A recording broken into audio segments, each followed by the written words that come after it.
1010, investigated reported disturbance at Acer Plaza. 10-4 dispatcher, verify address. That's Acer Plaza, repeat, Acer Plaza.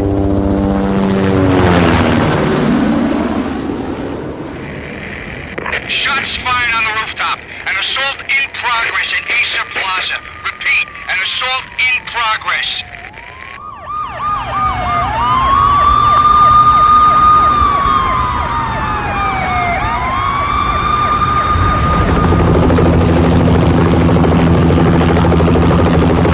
It's a war zone down here. 1085 dispatcher, need additional units. Additional units now. Officer in danger. Officer in danger. 10-5, please repeat, 10-5, all units, emergency. Officer in danger, Acer Plaza, repeat, Acer Plaza, all units. They were all dead. The final gunshot was an exclamation mark to everything that had led to this point. I released my finger from the trigger, and then it was over. To make any kind of sense of it, I need to go back 3 years. Back to the night the pain started.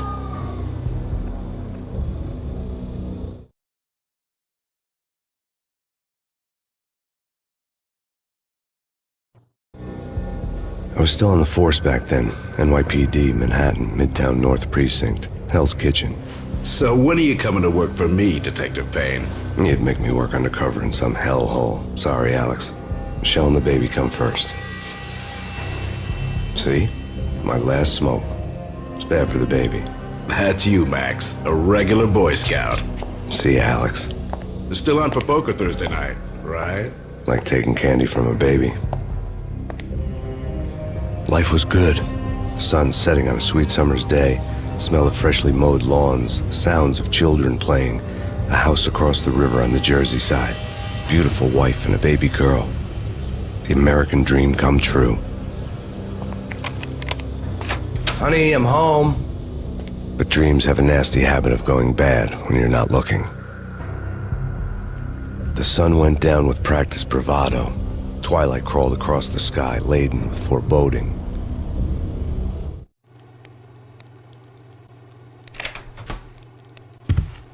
Michelle, honey, anybody home?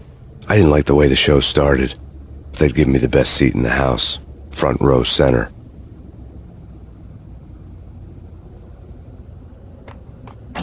What the hell?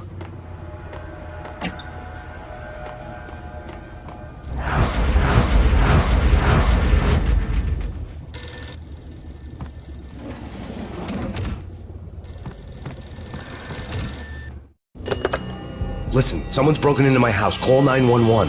Is this the Payne residence? Yes, someone's broken into my house. They're still here. You have to... Good. I'm afraid I cannot help you. Who is this? Hello?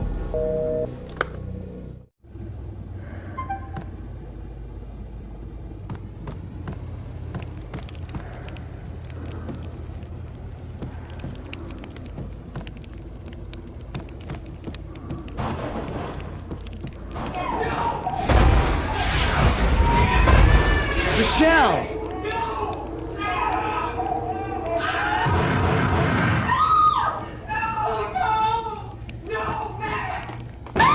Michelle! Please! I'm gonna hurt you! It's coming. Freeze! NYPD, drop it! Coming! You get it?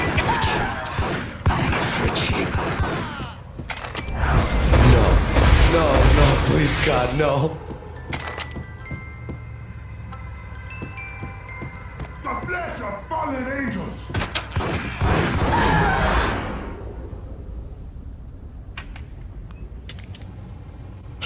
No, God, no, please, Michelle. Oh, baby.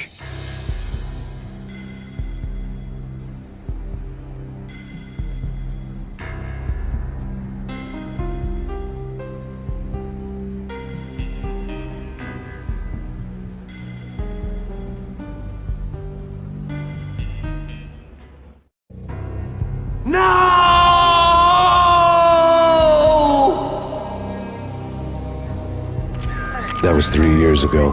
Everything ripped apart in a New York minute. The killer junkies had been high on a previously unknown designer drug, Valkyr, V. After the funeral, I told Alex I'd be transferring to the DEA.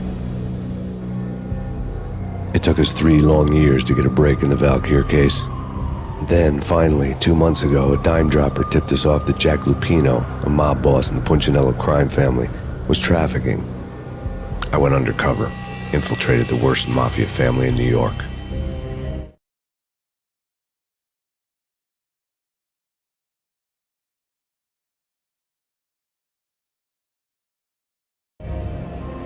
I came in from the cold and the dark. Outside the city was a cruel monster. I've been slowly working my way from the small time to the big fish, trying to get to the source of the drug. Alex and BB were my only contacts in the DEA, the only ones in this decrepit city who knew I was down here. BB here. Something urgent has come up with Jack Lupino. You need to meet with Alex immediately at the Roscoe Street station. I hadn't had a face-to-face with Alex since I'd gone undercover. Outside, the mercury was falling fast. It was colder than the devil's heart, raining ice pitchforks as if the heavens were ready to fall. Everyone was running for shit like there was no tomorrow. It didn't get any better when I got to the subway. The feeling hit me like a point-blank shot straight in the face. Something was not right about this. My Beretta stirred nervously under my coat, but the train doors had already shut behind me, and I was in for the ride. Next stop, Roscoe Street Station, and Alex.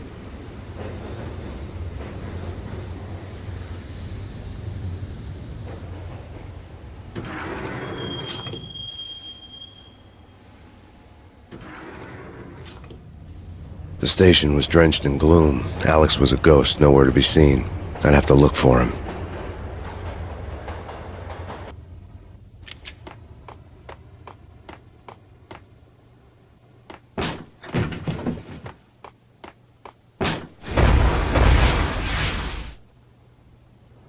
Death was in the air at Roscoe Street. I'd have to find Alex fast.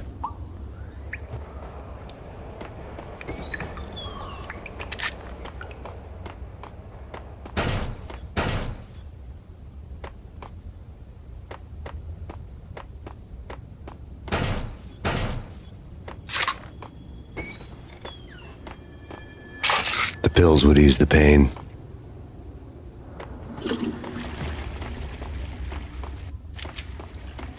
Wasn't Jake supposed to take care of this?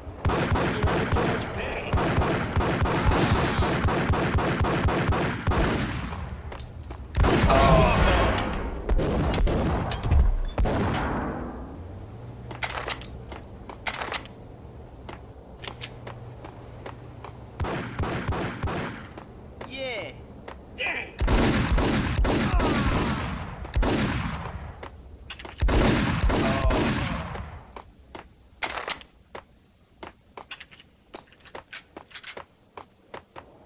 Yo, guys. Yo. Yo!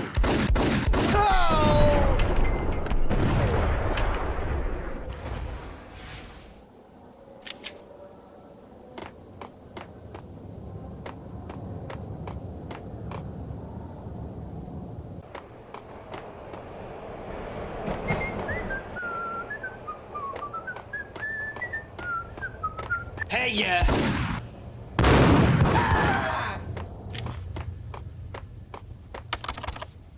The security panel let out a mocking cackle. I'd need the right code. Did you hear something? Nah, take it easy. What the hell?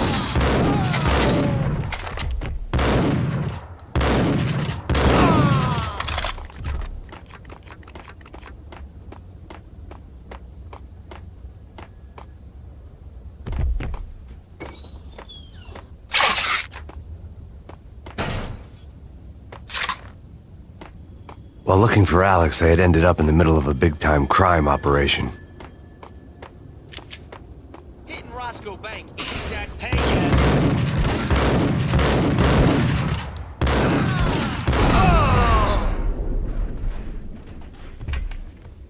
The gate was locked. I would have to find another way to get to the tunnel.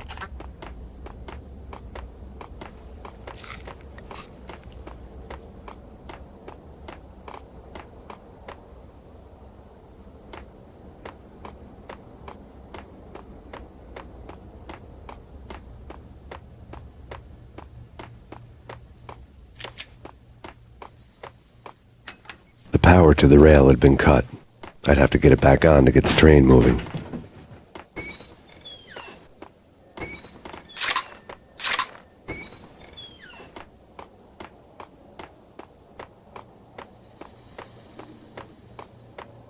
Kiss it goodbye.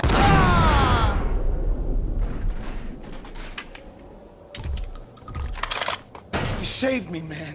What's going on here? A massacre.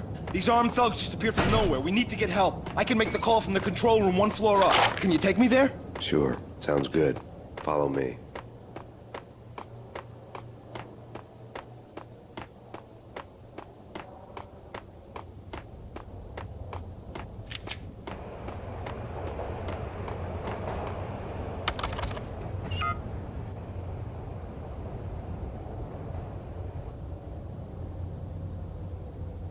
Home free. This way. Look out!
The train lit up like a Christmas tree.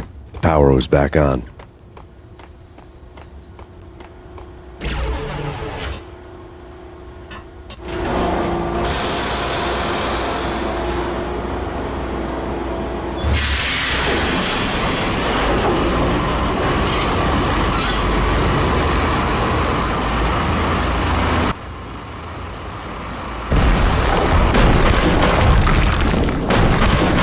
So much for being subtle.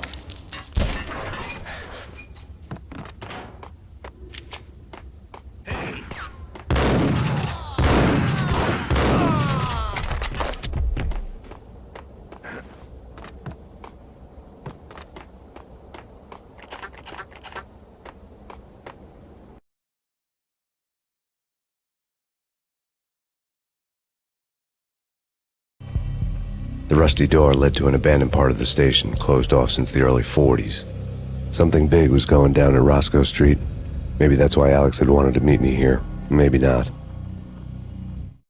One way or the other, I was gonna find out.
I thought you'd bring it. You were supposed to bring it.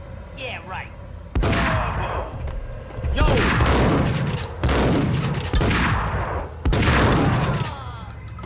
The door had been welded shut ages ago and the bomb was missing a detonator. Hey,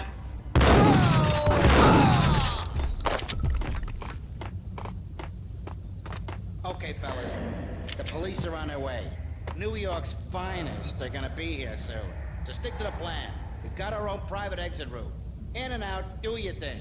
Wham bam, thank you, ma'am.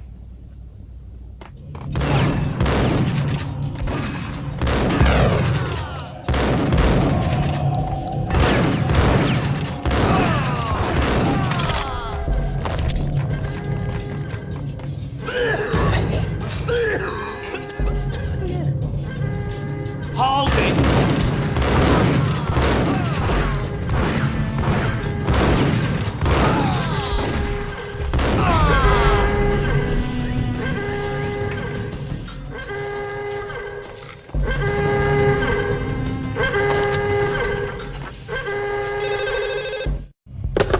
We come to you now live from the crime scene.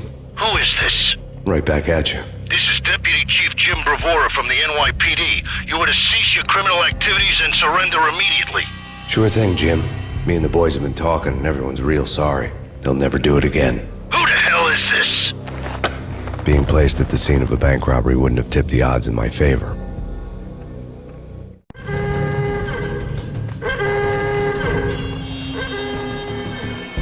The bank robber's score lay on the table.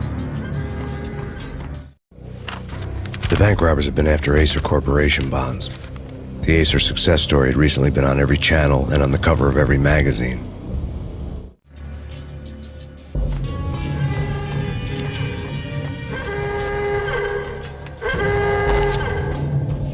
The bank robbers had left their tools on the table.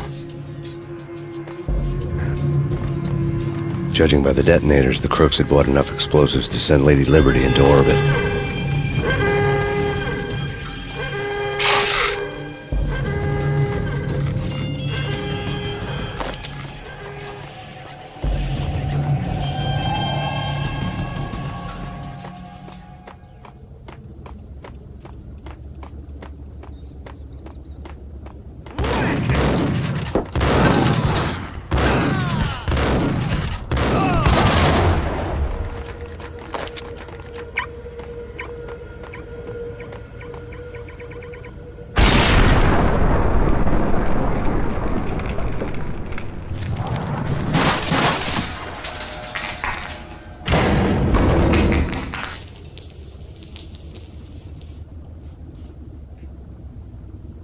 Hold it!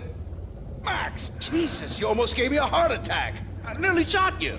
Alex, I'm glad to see you. What the hell's going on? There are more corpses here than at the city morgue! It's an armed robbery. A tunnel job straight to the Roscoe Bank vault through the old station wall. Is this why... This is Lupino's gig? This is Lupino's doing? Lupino's men? Really? You sure know how to pick a place? Can you get through? No, it's locked. We gotta get out of here. If it's Lupino, it's... Alex? Alex!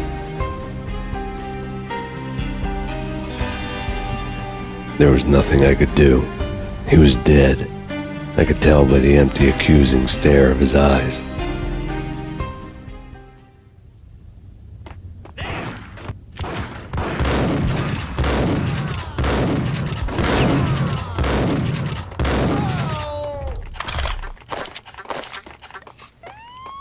Let's get the hell out of here!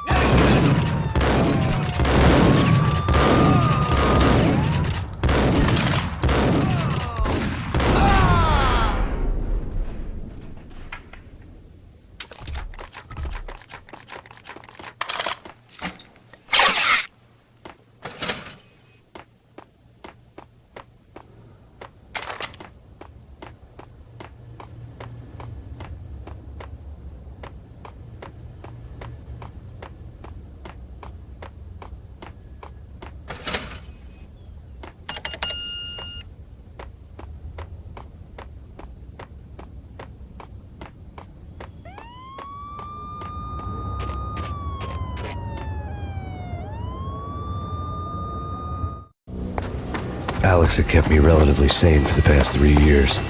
Now I didn't know how I felt. Somehow he had stumbled upon something big and ended up stepping on Jack Lupino's toes.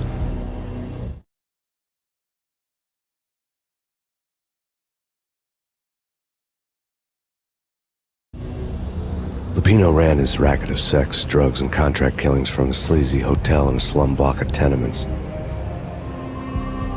The NYPD was closing in. I could hear the sirens. Their wail was a crescendo.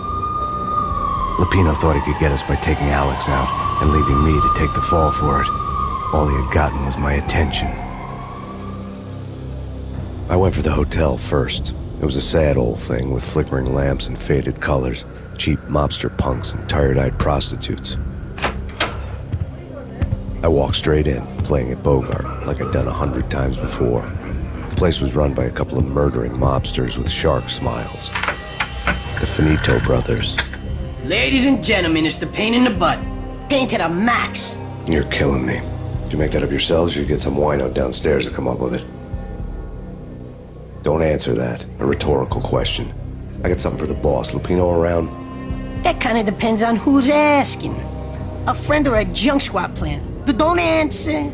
It's one of them, how do you put it, rhetorical questions. Lupino ain't here, but he says bye. Lupino wasn't in his cheap hotel. Instead, I ran into the Finito brothers.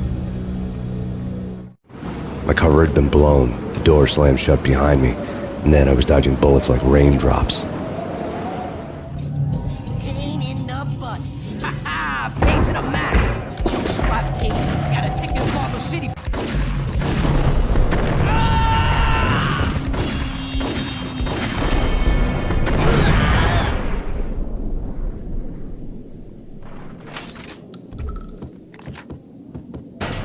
A letter on the desk caught my eye. I had met Lupino only once. The gangster ran all his rackets through his right-hand man, Vinny Gagniti. Gagniti was a high-strung whiner on the verge of breaking apart, like an overamped Energizer bunny. He had the brains to run the business, but he lacked the balls, always falling short, taking his frustration out on underage addicts and call girls. The V deal goes down at your hotel. Jack's exact words, quote, "Vinny, you're in charge of this one," unquote. Rico Muerte's coming to see it through. Anything goes wrong and everybody's gonna get dead. Goes double for you. Treat this guy real good. Anything he wants, you give him. Don't screw this up or you're finito, finitos. A V deal meant added security, locked doors, and lots of nervous thugs with itchy trigger fingers. I'd seen nothing coming in, but that didn't mean it hadn't been there. Rico Muerte was a regular Kaiser Soze, a spook story told to keep the apes in line. 313. The Finitos had scribbled Muerte's room number on the note's margin. Bosses! Everything all right? Bosses!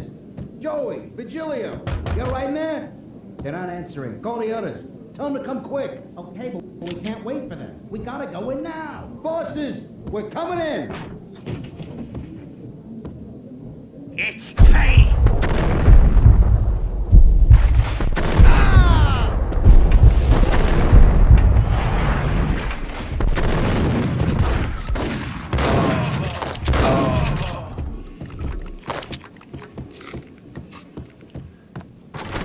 Getting out was not going to be easy. The staircase was locked and the elevator had been busted for a decade or more.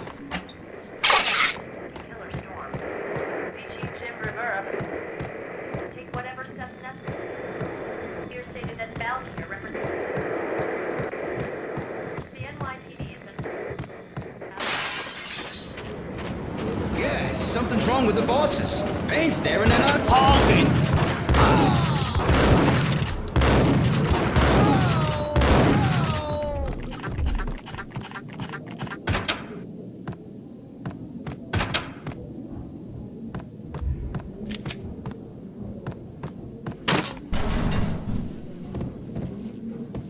What the?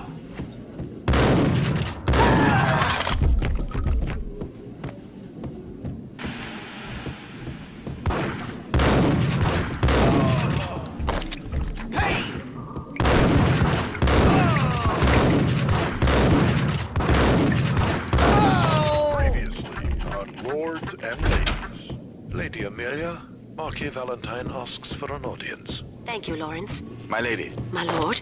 And now, in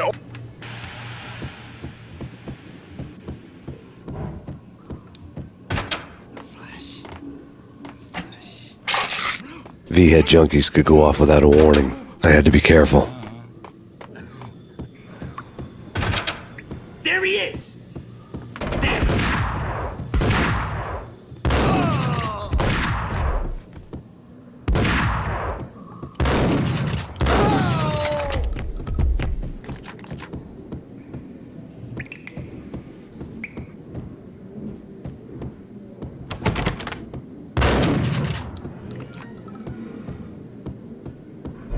crap?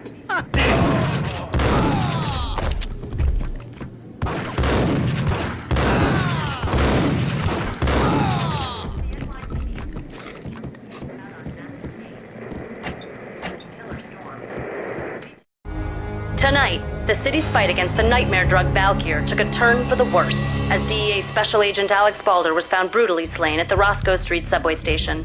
A suspect was seen leaving the site only moments after the shots had been fired, and the NYPD is currently in pursuit of Max Payne, a repeated felon believed to be armed and extremely dangerous. And now the weather. The worst winter storm in recorded history continues to pound the city. Take whatever steps necessary. Here stated that Valkyr represents the NYPD out on Max Payne. Killer storm. Will they ever get together?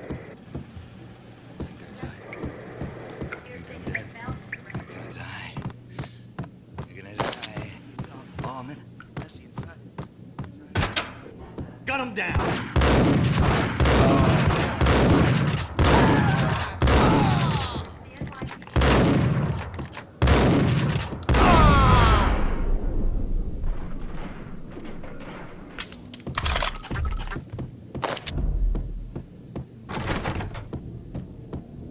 I'd found Muerte's room.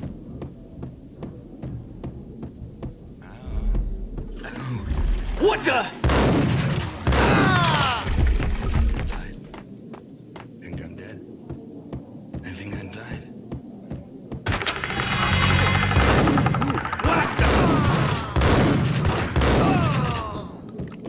Muerte had received a letter. Our investigation had turned up nothing to link Angelo Punchinello, the head of the Punchinello family, to Valkyr. All tracks had ended with Jack Lupino. The letter in Muerte's room was signed by the Don himself. It was the first hint that the Kingpin knew what was brewing inside his syndicate. The trouble you got into after the Chicago screw-up. The Punchinello family bailed you out. You have been waiting for a chance to pay us back. One of our trusted boys has a monkey the size of King Kong on his back. We need your special skills for backup on a major deal. Collecting evidence had gotten old a few hundred bullets back. I was already so far past the point of no return I couldn't even remember what it looked like when I had passed it.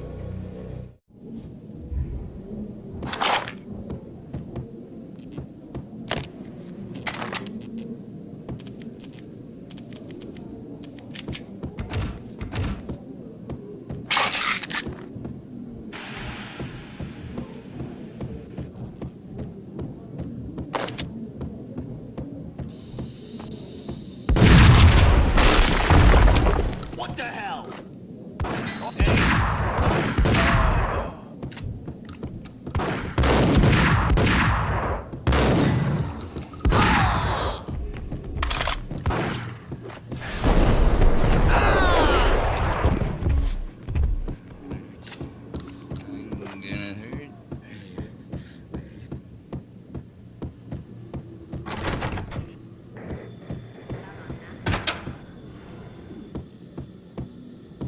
The hooker had left her diary on the table.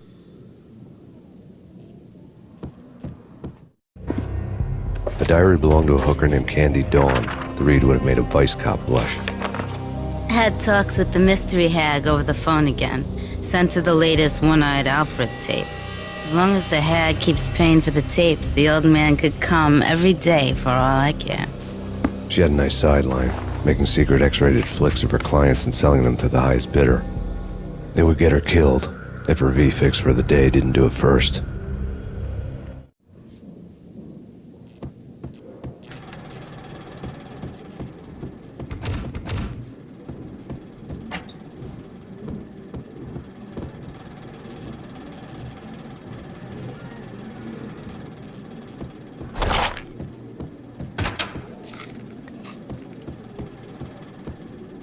What the?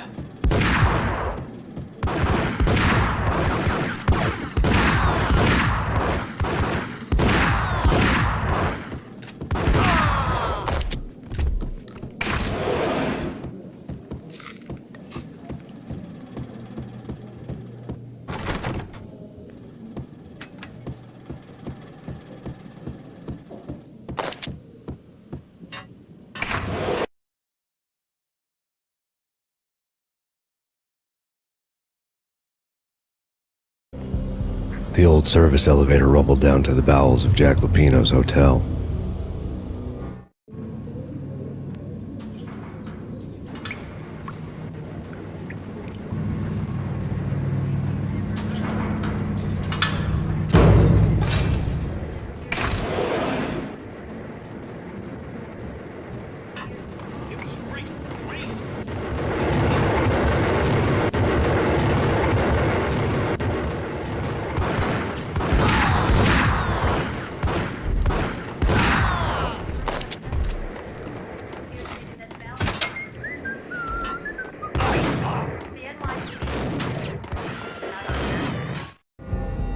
A winter storm warning is in effect in the whole tri-state area, as both freezing rain and heavy snowfall continue. Many roadways are already closed, and people are advised to stay indoors. The severe blizzard has ravaged New York for 3 days now, with no end in sight. We'd been snowed from the start in the Valkyr case. The forecast said there was plenty more where that had come from. But the snowbound city was on my side. Less chance of innocent bystanders getting caught in the crossfire.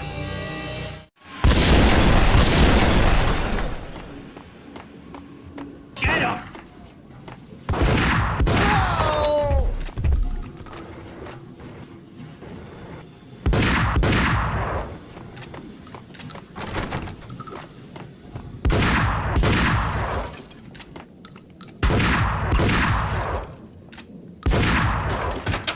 Hey!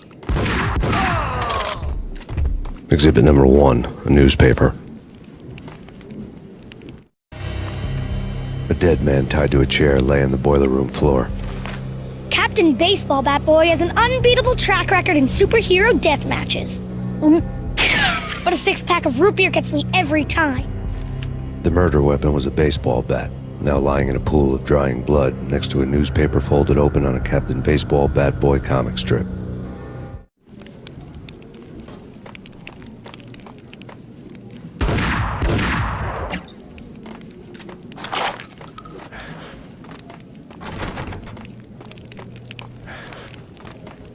Take vampire movies. Why are they always set in L.A. or black?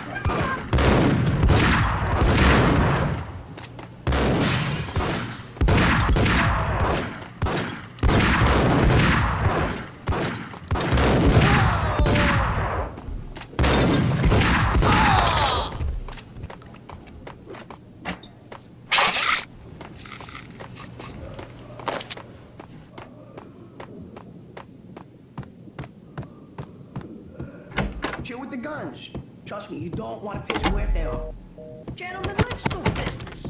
Green for green. Cheers at Green-Eyed Angels. Amen. Got him down!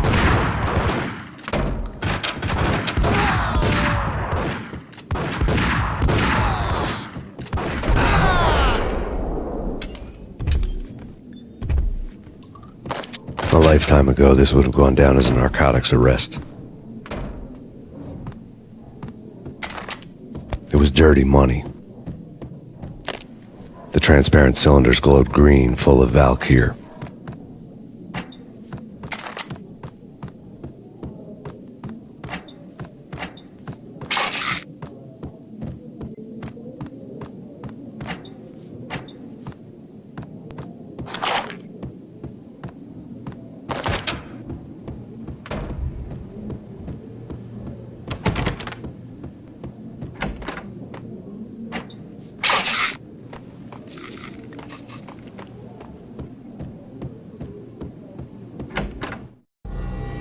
Two mad dog killers, ready to murder each other.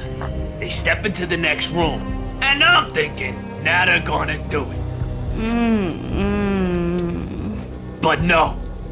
They sit down in front of a TV and solve their differences with the Kung Fu fighting video game.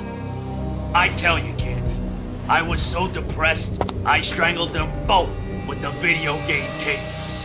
Oh, Rico, you're so bad. I am, ain't I? Rico Muerte, big-time hustler. Who the hell? It's that cop. Muerte went for his gun. Do something.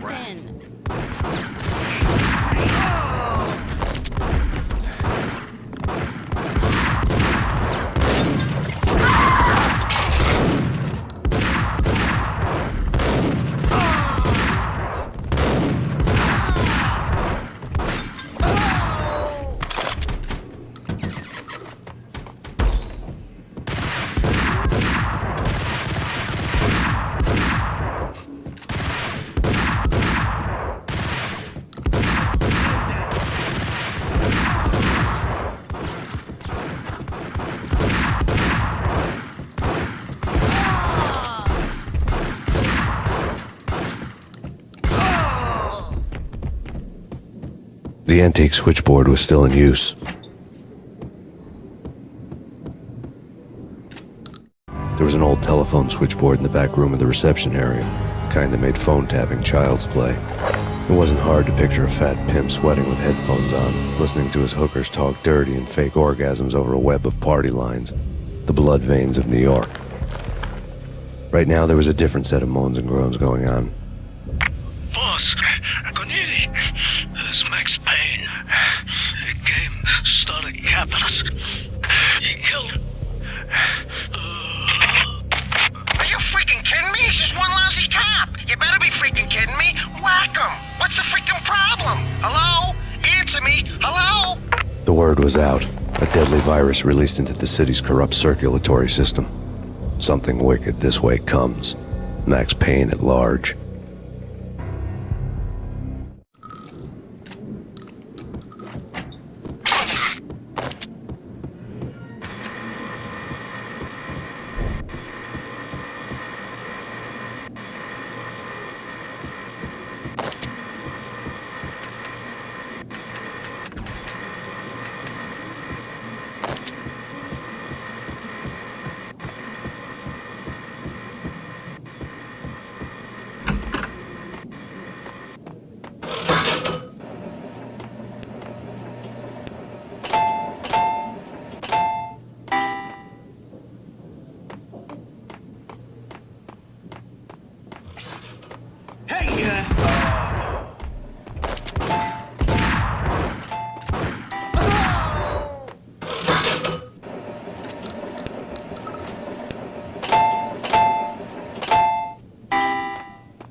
Turn around, walk away, blow town. That would have been the smart thing to do. Guess I wasn't that smart. Lupino's tenement buildings were a seedy hangout for all kinds of sleaze. A liquor store, a pawn shop, a laundromat full of mobster bookies and loan sharks. The list went on. The how and why of it was a mystery to me, but they knew I was a cop. They knew I was coming, and they were going to get real trigger-happy about it. I got to see Lupino's hangout all lit up. A bomb went off, turning snow into liquid gold. A pillar of fire lifted the remains of a car straight up into the air.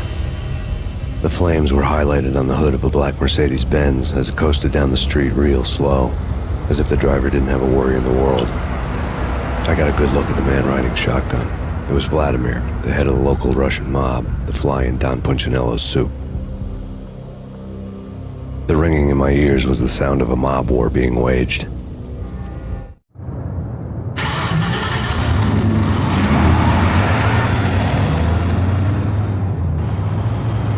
A lucky break.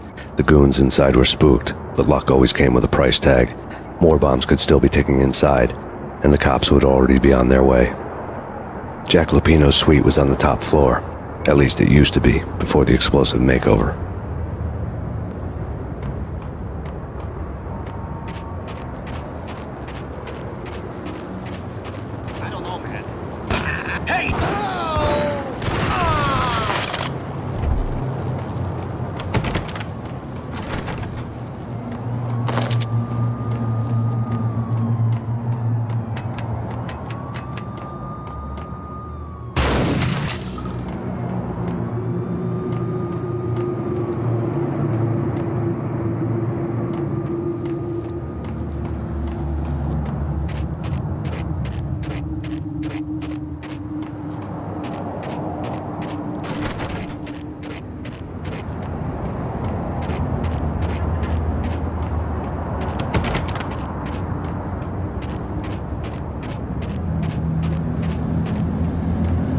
headlines were a depressing read. The headlines were screaming bloody murder. The storm was a screaming duet with the approaching prowl car sirens. It was all a scream when you were down for the count and wanted for murder.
The whole building was rigged with explosives.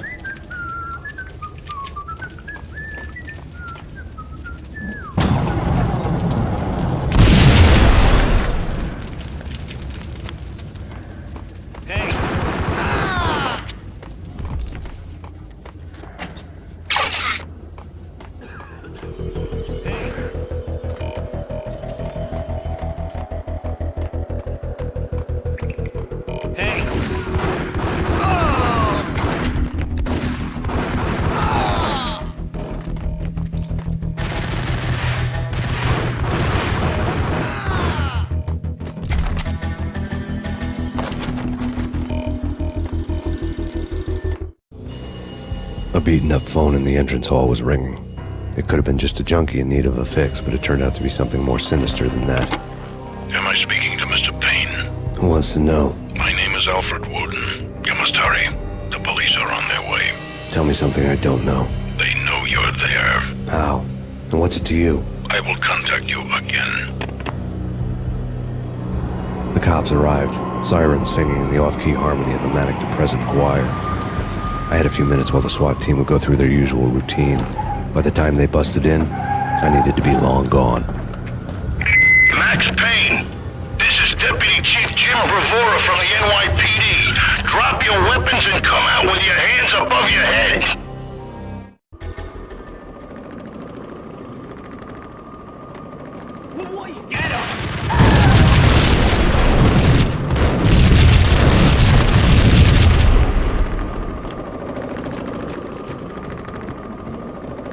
A locked door barred my way. I needed a key.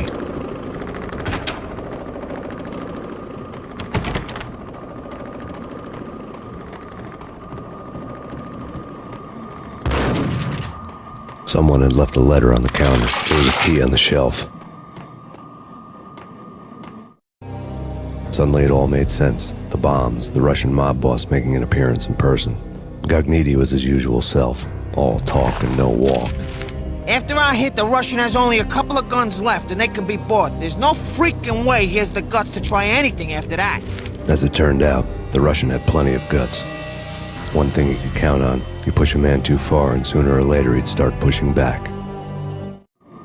NYPD! Stop it! Max Payne, this is your final warning. Surrender or we'll be forced to take action. Don't...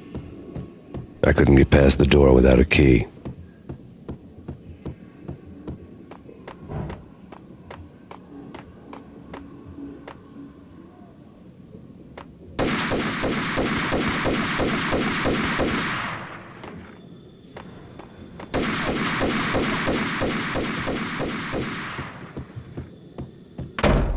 Hold it!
bombs that destroyed all the stairs up to Lupino's office. The alternate route led there by way of adjoining rooftops. It's the end of the world as we know it. And I don't feel fine. I don't feel anything. Not a thing. I'm freezing my butt off.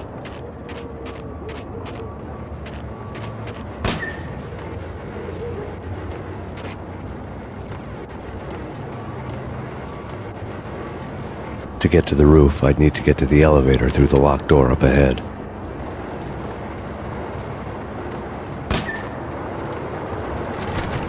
Pizza delivery. Never seen you before.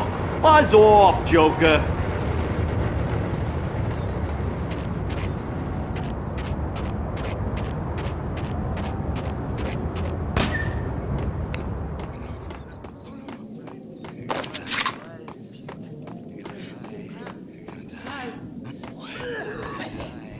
Max Payne.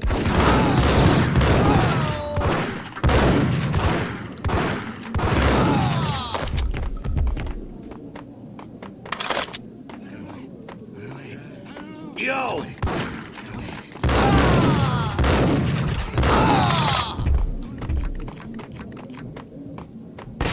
No, don't shoot. I You know the clowns at the laundry? Me? No. You're no good to me then. What? No, the laundry, yeah. I know him, yeah. Get me in there. Okay.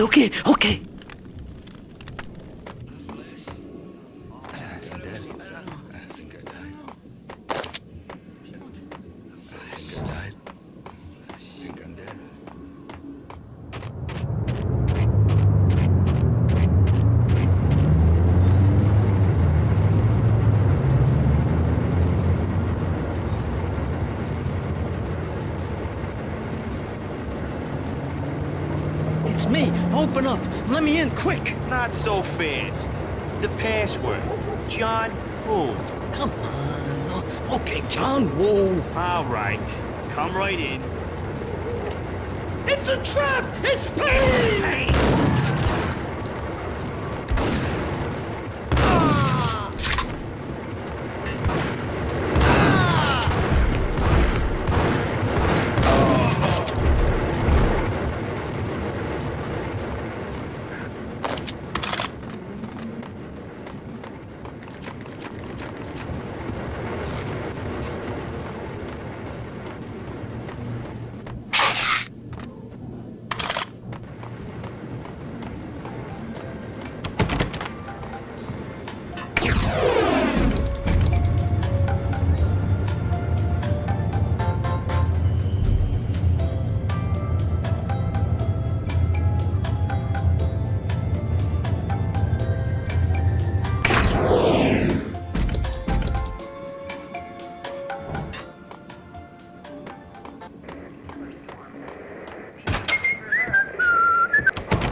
New York City is in crisis tonight, with reports of Valkyr-related gang war in the streets of the Bronx.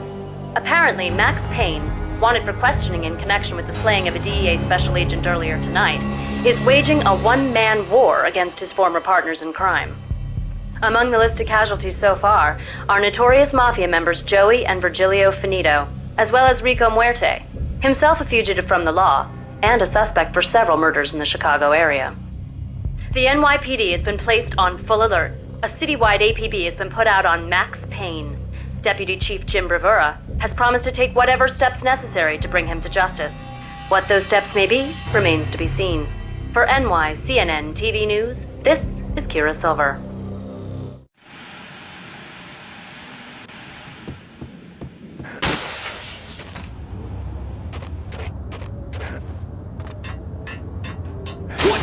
Address unknown. I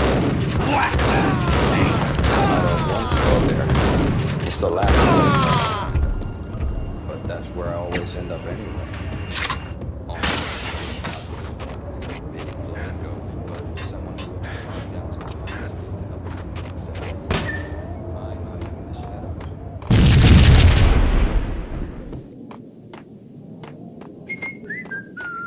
Red, blue, or green? It's always red or blue in the movies. So, green? No, not the green.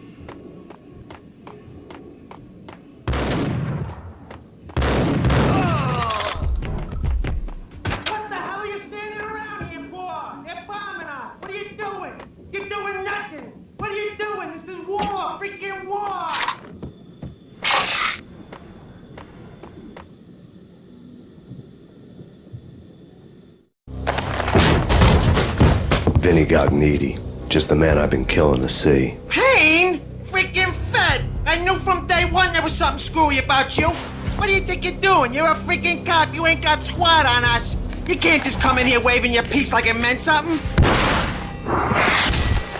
Yeah! Oh my God! Oh God, you shot me! Ah! You're dead, Payne! What the hell are you waiting for, you apes? Kill him! Kill him! With pleasure, boss. Gognitti bailed. I made like Chow Yun Fat.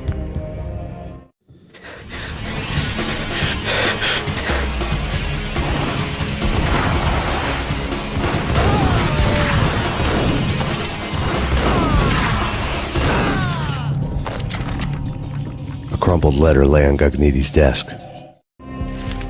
The letter was addressed to Don Punchinello, but Vinny had never had the nerve to finish it. Jack's gone voodoo. Just the other night, he shot Dino because he wanted to see what his brains looked like splattered on the wall. He's a freaking mad dog. We're running out of men and business fast. Gognitti had been living in mortal fear of his boss. Jack Lupino was a psycho.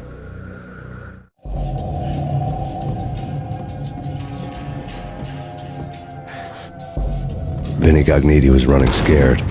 He could run, but with a bullet in his stomach like a broken bottle of Tabasco, he was quickly running out of time. He knew where his boss was, and I wanted to square things up with Jack Lupino. Gognitti would be moving fast. I don't know about angels, but it's fear that gives men wings.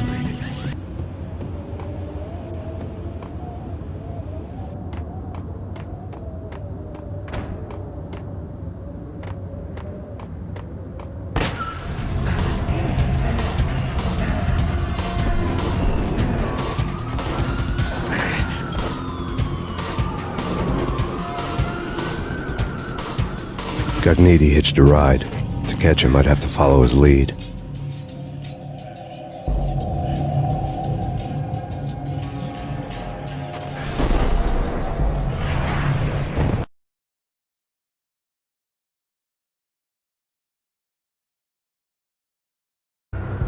This was my second train ride of the night. The way it started didn't promise anything better than the last one. Freezing wind tearing at my face like sandpaper and razors, ice hard and slick under my hands and feet. And somewhere in the background, the wail of sirens, the city howling after me. New York sped by in fast forward. Dark rooftop water towers and a dead forest of antennas and chimneys, all a blur. When the train he was riding slowed down, Gognitti made his move.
He's coming down the stairs! Shoot the bastard!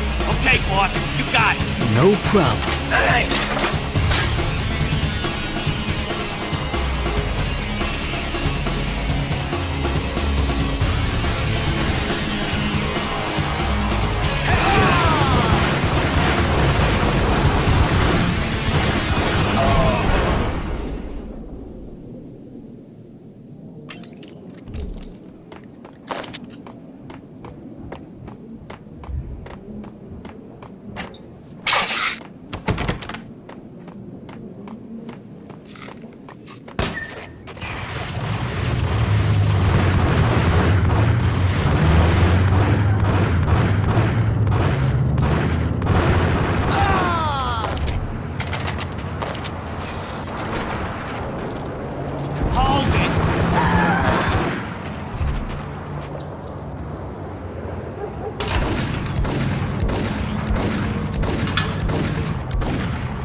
What the hell?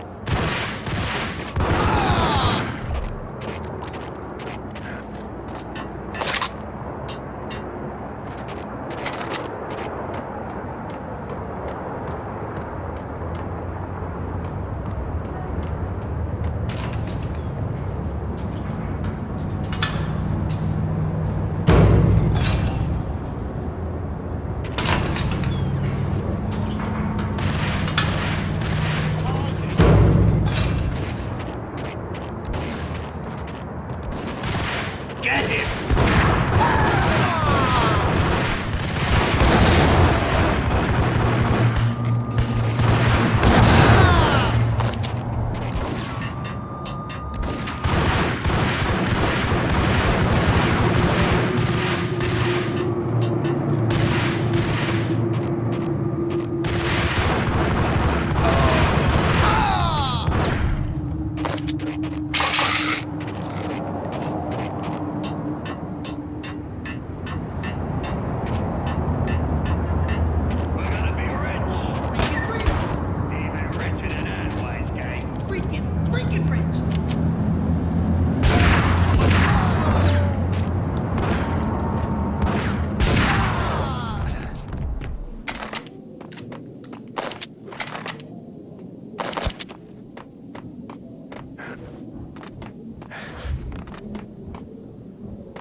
Max Payne has nowhere left to go. We are very close to capturing him. You'll get a full statement then. Right now, I've got better things to do, ma'am.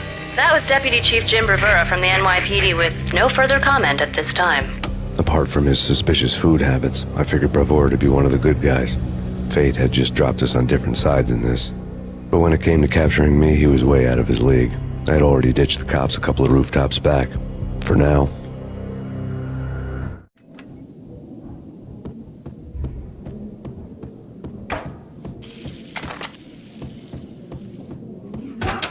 I can hear him. Ready? Keep your guns pointed at the door. Gun him down.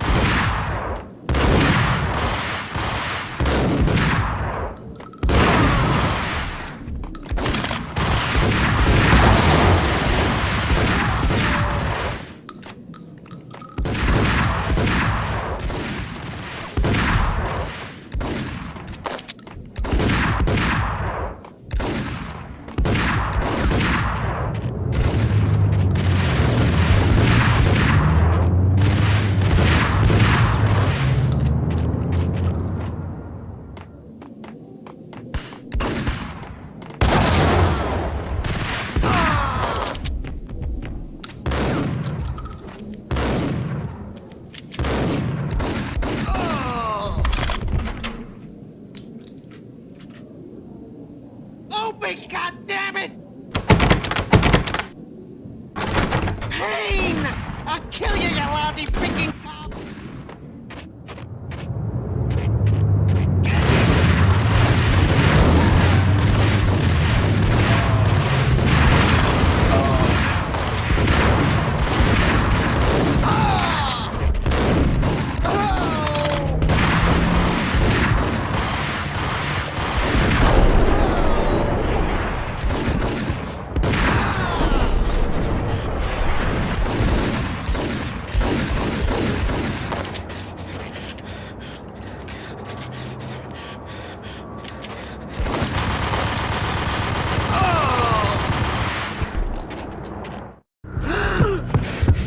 Gognitti ran out of steam in a dead-end alley with steam boiling out of the sewer grates like all the fires of hell were burning high beneath us.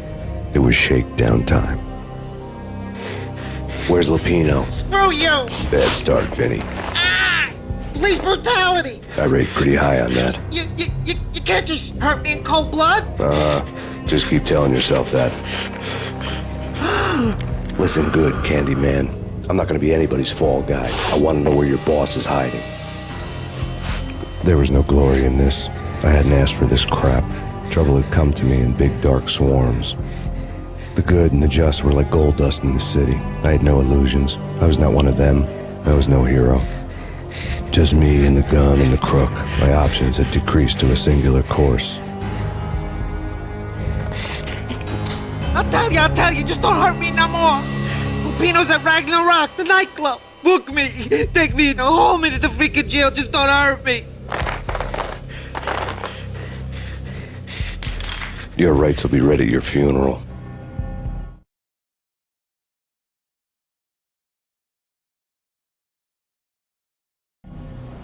Ragnarok was Lupino's private nightclub, a den of drugs built into an old theater. I knew what waited inside. V-head junkies ready to explode in random acts of senseless violence, and Lupino's goon squad, the worst stone-cold killers this side of hell. Ragnarok was as inviting as a headache, flickering and flashing to a machine gun beat. The belly of the nightclub was a gothic theme park that began with bondage games and led to the nasty stuff from there. As subtle with its dark message as a cop killer bullet through the heart. Like father, like son, just like Jack Lupino.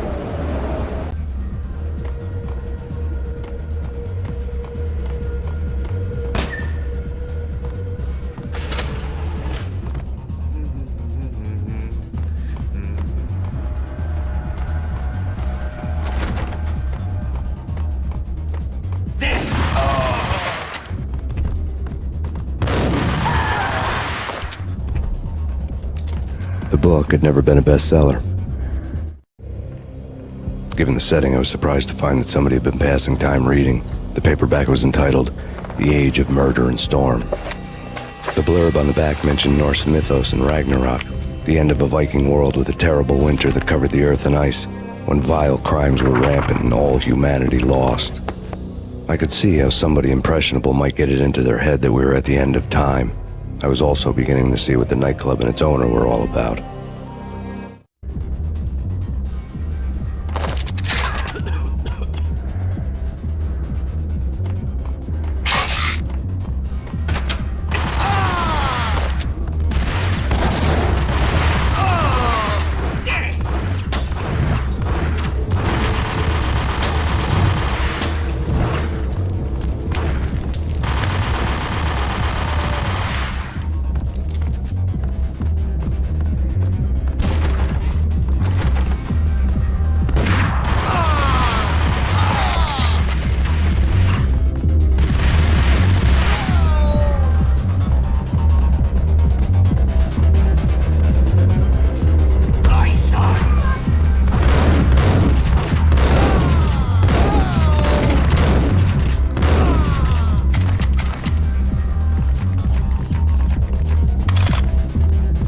Books on the occult had been piled on the table. The room was stacked with light reading, such as Necronomicon, Witchcraft, and Paradise Lost. Old exotic titles like Malleus Maleficarum and De Umbrarum Reini Novum Portus. Books with pentagrams on their covers, all dealing with the occult and the infernal, lying between stacks of horror videos and a couple of Ouija boards. The only thing I could take seriously was the thought of Lupino taking it seriously. He had been spending a lot of time getting intimate with the guy downstairs.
Yo!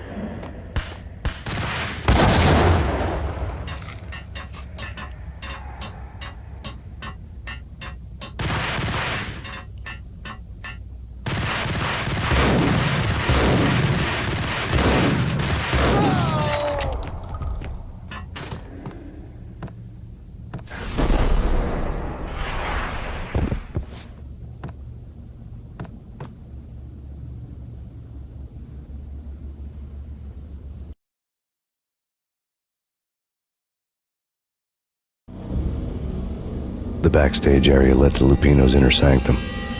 The hot air inside was like an invisible wall, thick with incense and something else, a sickly sweet smell that made you gag. This was the rotten core of the Big Apple. Lupino lurked somewhere ahead, like a spider at the center of his web, waiting. The vapors in the air started to make my head swim. Torn pieces of a letter lay scattered on the sofa.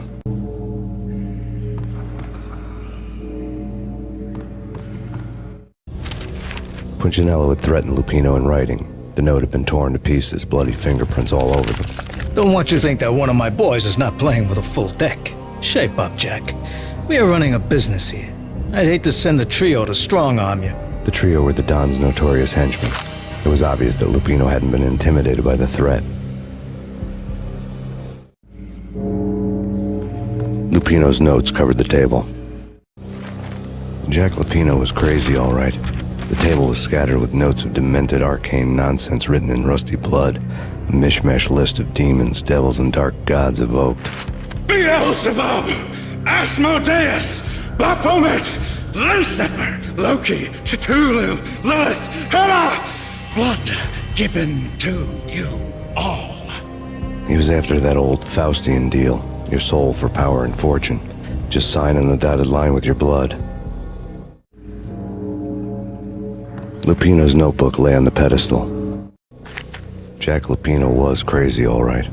Mythic wolves, let loose to devour the sun and the moon. Lupino is the wolf. I'm Mr. Beast, the big bad Fenris wolf. I'm the end of the world man, wearing the flesh of fallen angels. After Y2K, the end of the world had become a cliché. But who was I to talk? A brooding underdog avenger alone against an empire of evil, out to right a grave injustice.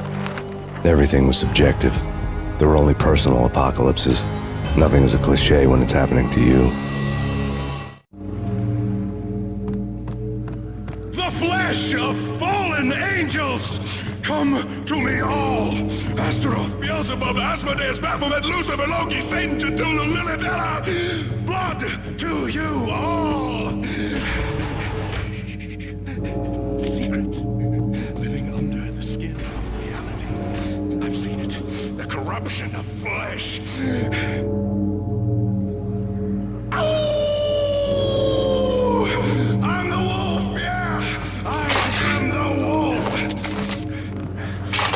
It's close. It's coming. I've come. A witness to the end of time. It's now! I will rise to her side! I don't need the words! I need all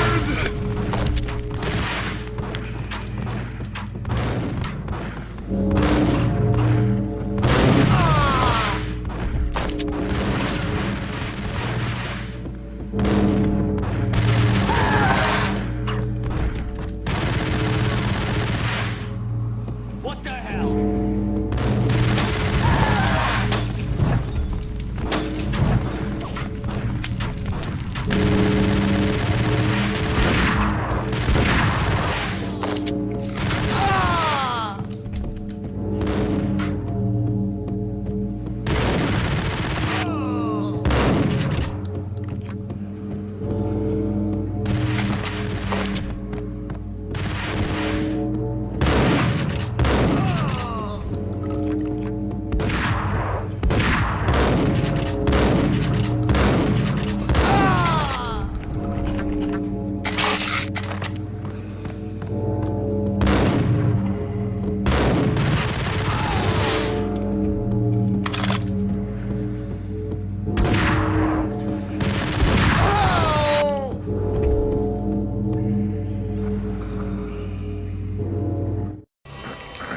I had known there'd have to be a catch in it somewhere, and this one was the Empire State Building of catches.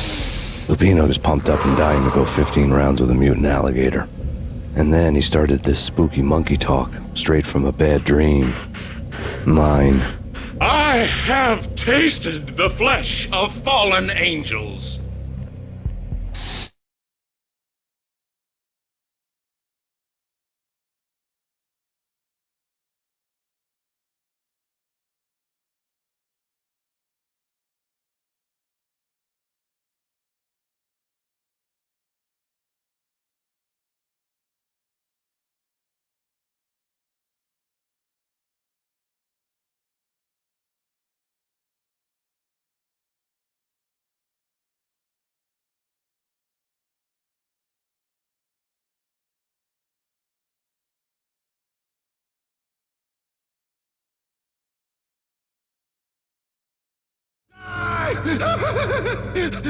You'll die! You'll die! Now! All die!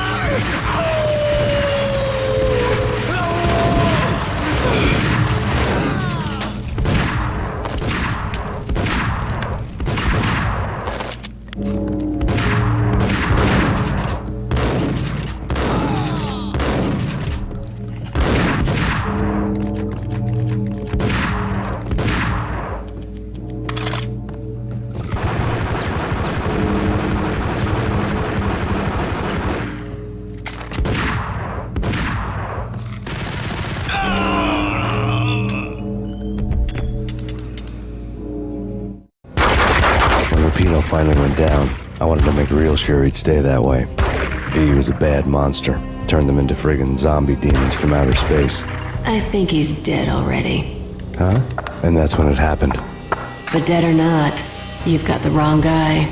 In stepped this knockout femme fatale holding a gun to my face. I returned the favor.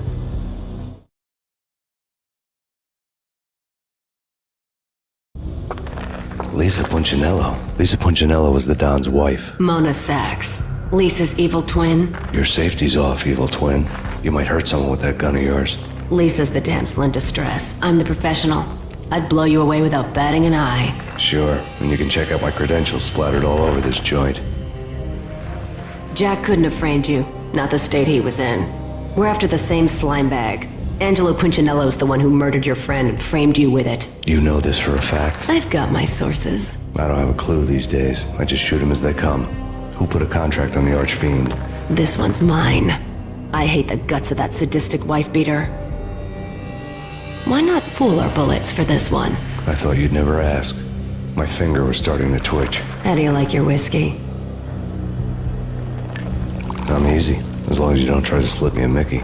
You're a real angel, Max. It was good stuff. Tasted sweet as honey going down. Nothing personal.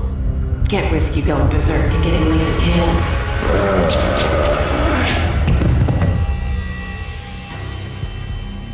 The nightmare was always the same. Violent shapes moving in darkness, old and ugly.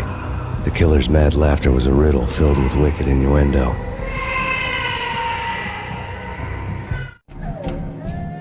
Somewhere, the baby was crying.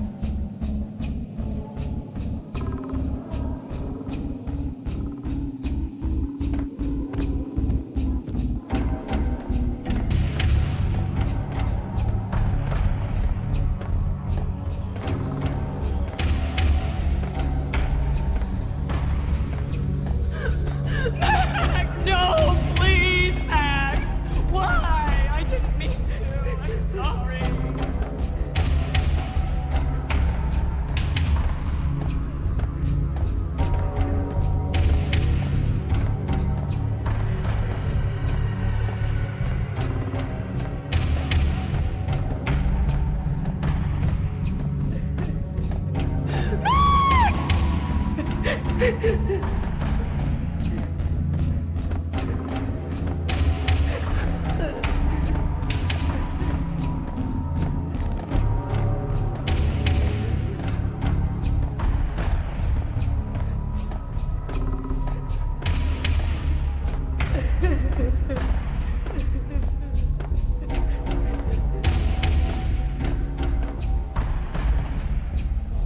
Should have known it when we found you snoring next to Lupino's corpse. A comedian, huh? The pictures were filled with good old times.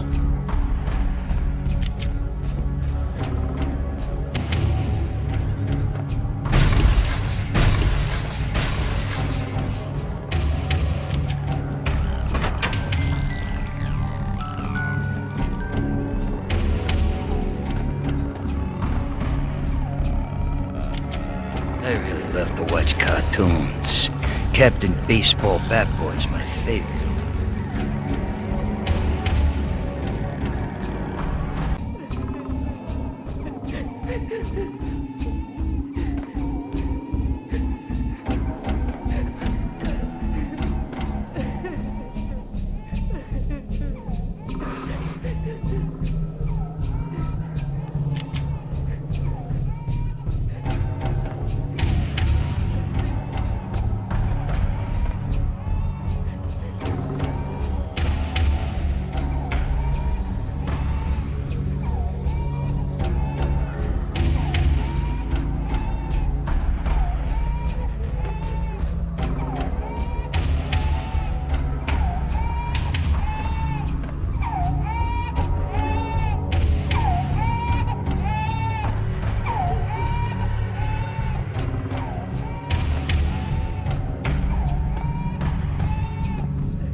slice them, shoot them full of holes, blow them to bits, vaporize them, disintegrate them.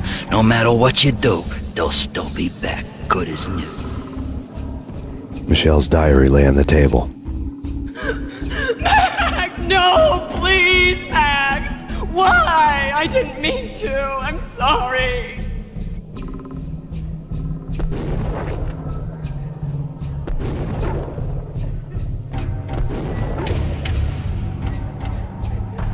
Murderer! You killed her! Nothing like that ever happens in the real world.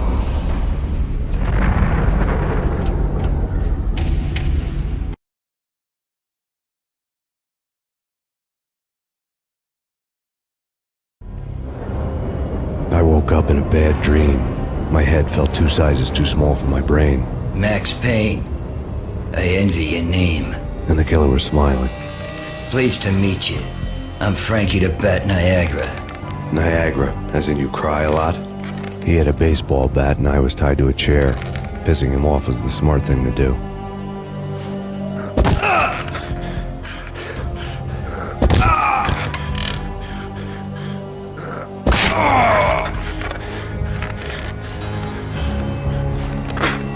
Nothing wrong with a little laugh now and then. Take me, for example. I love to watch cartoons. Cartoon violence is a fascinating thing. Let's take a break. I need to take a leak and maybe grab a cold one at the bar. Don't worry. I'll be back to finish this off.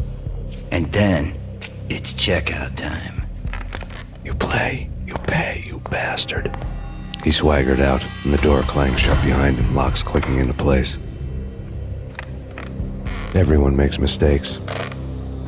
Mine hadn't been to crack jokes about the goon with the bat. He'd have cracked my skull regardless. It hadn't even been to trust a girl with a gun. I had blindly gone after the first bad guy on my hit list when I should have been aiming further up the ladder, at the head of the Punchinello family. I couldn't bring myself to be pissed at Mona. Guess I had a soft spot for her pretty face.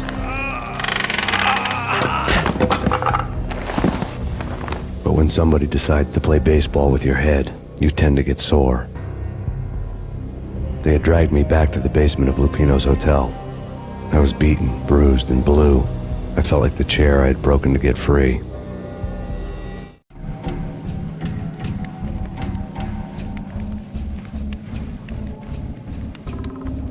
All I had was Niagara's bat, sticky with my own blood.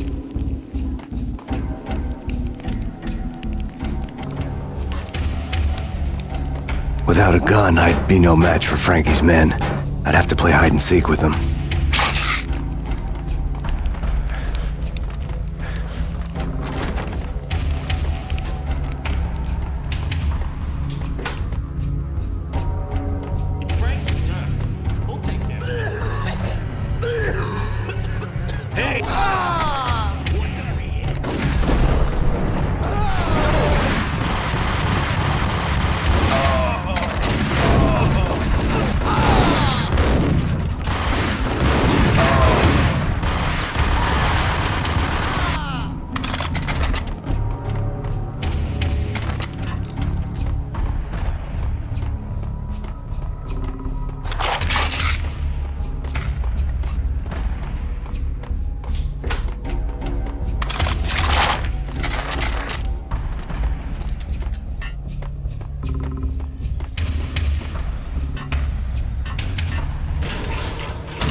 Things were fast going from bad to worse.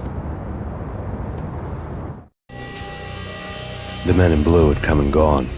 They had decorated the place with chalk outlines and tied it together with yellow tape. The cops who had stayed behind were dead. Frankie, his boys, and I had the place all for ourselves.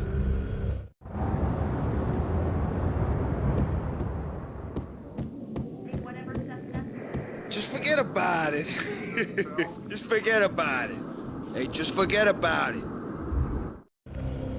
That crazy witch, you should have heard her. She was a real scream when the boys caught her trying to cap the Don. Oh, that's friggin' bad. To the trio?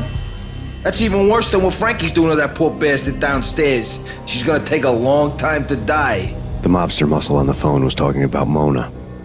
Punchinello's trio were nothing but bad news. There he is!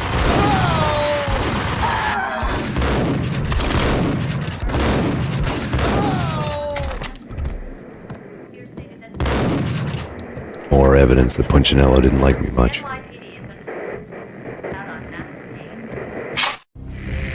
The fact remains that all the victims so far identified in the Ragnarok shooting have been known criminals, many of whom had large doses of V in their blood. Reliable sources say that Max Payne was also among those killed, although no body has been recovered at this time. Reliable sources. That meant somebody thought the Mafia had me, didn't want the cops snooping around anymore. The body would be delivered to them barely recognizable. Case closed. Don Punchinello had the power to be that reliable source, which was no news. But his news was old news. Framing me hadn't been enough. Don Punchinello had put a hit on me. He wanted me dead, and it had been important enough for him to give written instructions to Frankie about it. Max Payne should die like a dog for the trouble he's caused. Frankie, I know I can trust you to give this matter the dedication it needs.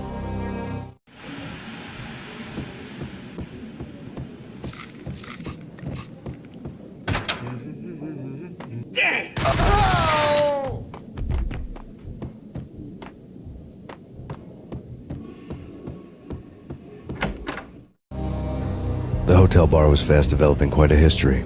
True to his words, Frankie was there, having a beer. Jesus Christ. How the hell did you get loose? Got bored waiting. Thought, what the hell, we could just as well finish this here.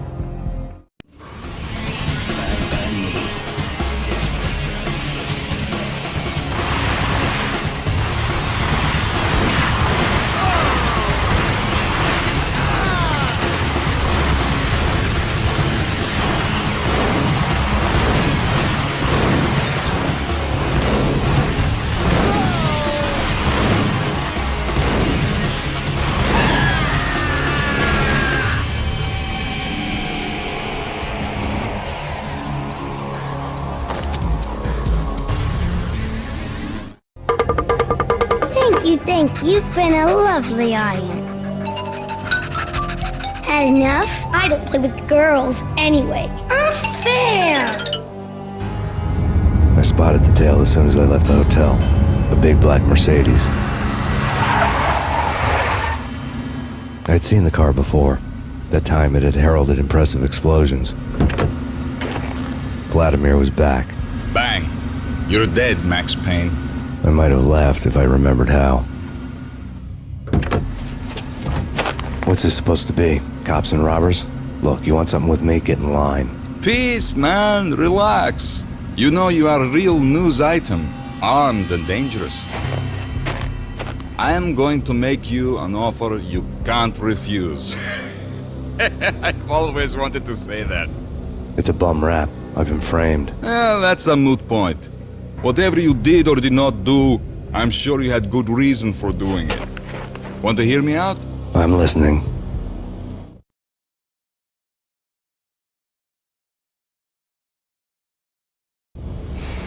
Punchinello messing with V is bad for business all around.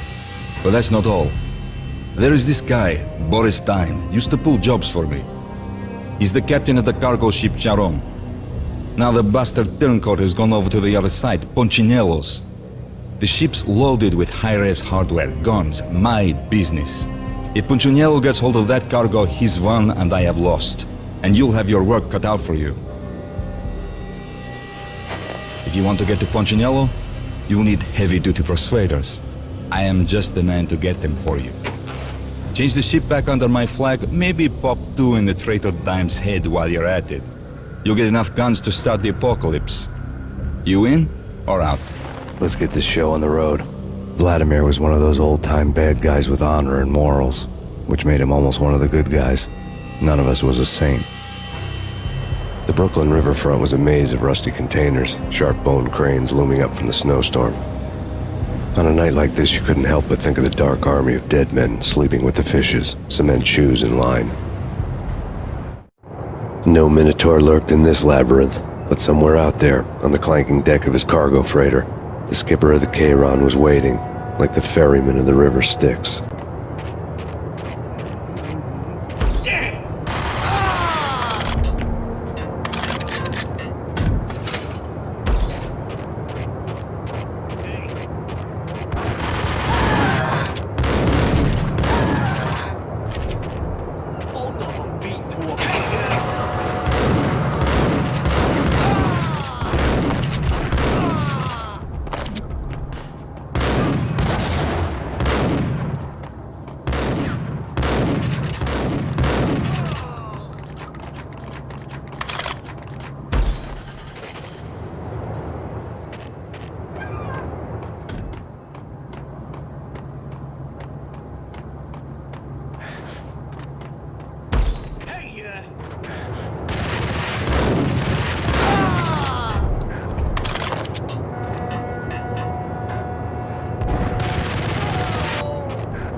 What the?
In here.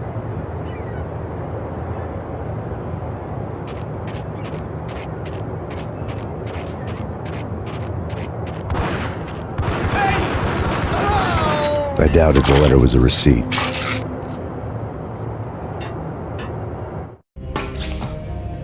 Rico Muerte had come to town to do more than just sort out family troubles. Exhibits number 1, 2, and 3. A briefcase of money, a sniper rifle, and an envelope with one word neatly printed on a folded piece of expensive paper. Mayor. It didn't sound like a mafia contract at all. It was too cold and too to the point.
to something.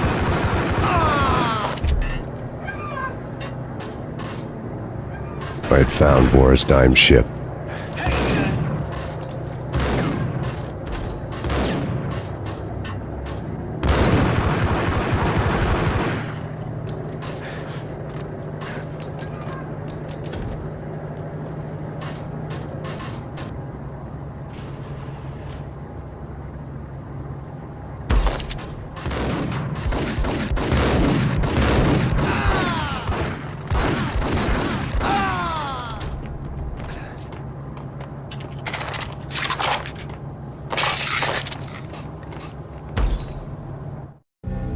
Rust had crept over the sides of the cargo steamer a long time ago. Boris Dime would be on board. I'd have to smoke half of his crew to even get near the gangplank. Guns were probably being kept in the hold, buried amidst the rats and oily water.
Angie, tell me, how much did Dime cost you?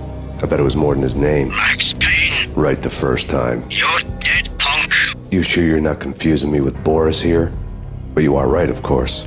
Pretty soon we should get together and have a talk. You son of a... Pissing Punchinello off was a dangerous game, but when people get mad, they make mistakes. I should know. That's where I wanted Punchinello, mad enough to trip over his own feet, preferably into a grave.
Anybody who says different is calling me a liar.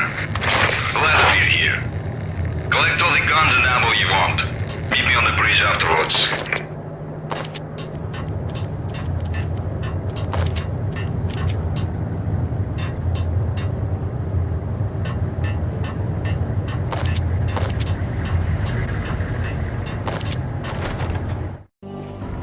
Did you get everything you need? Check. I owe you. Anything you need. This is my solo. When I'm through, Punchinello won't be anybody's problem anymore. Clear as vodka. But anytime you get between a rock and a hard place, just whistle. This could be the beginning of a beautiful friendship. You really get a bang out of this big-time gangster act, don't you?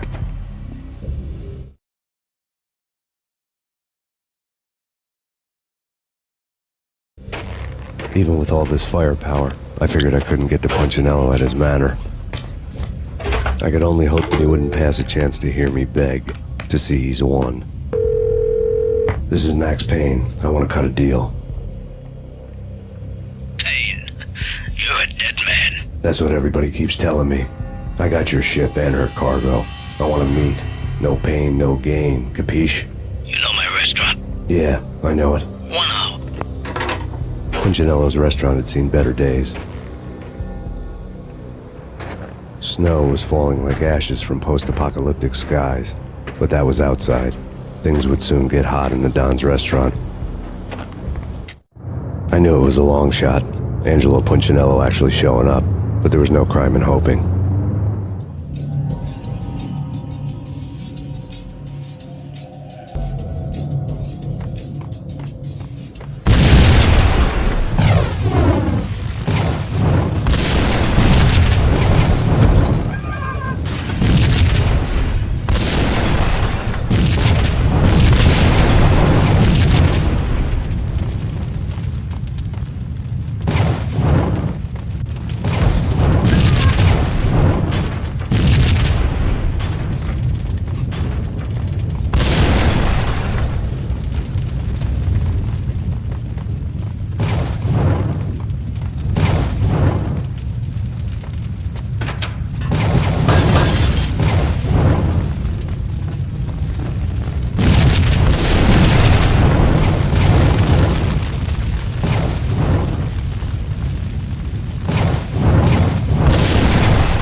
Punchinello was burning to get me. The feeling was mutual. He was trying to put out my flames with gasoline.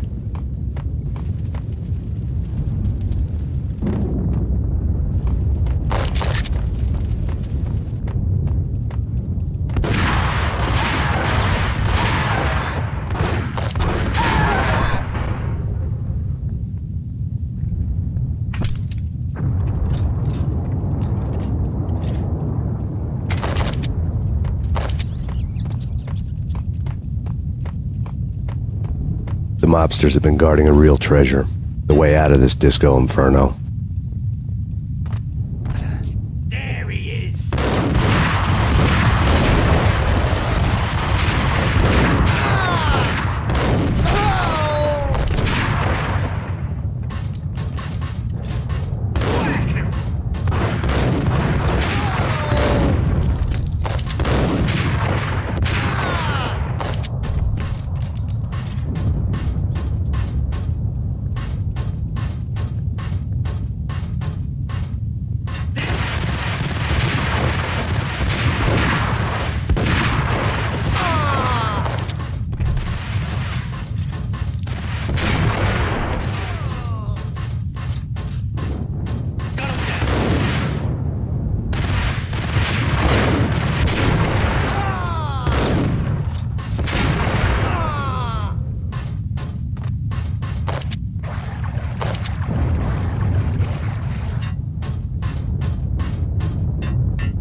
Vlad had seen my smoke signals.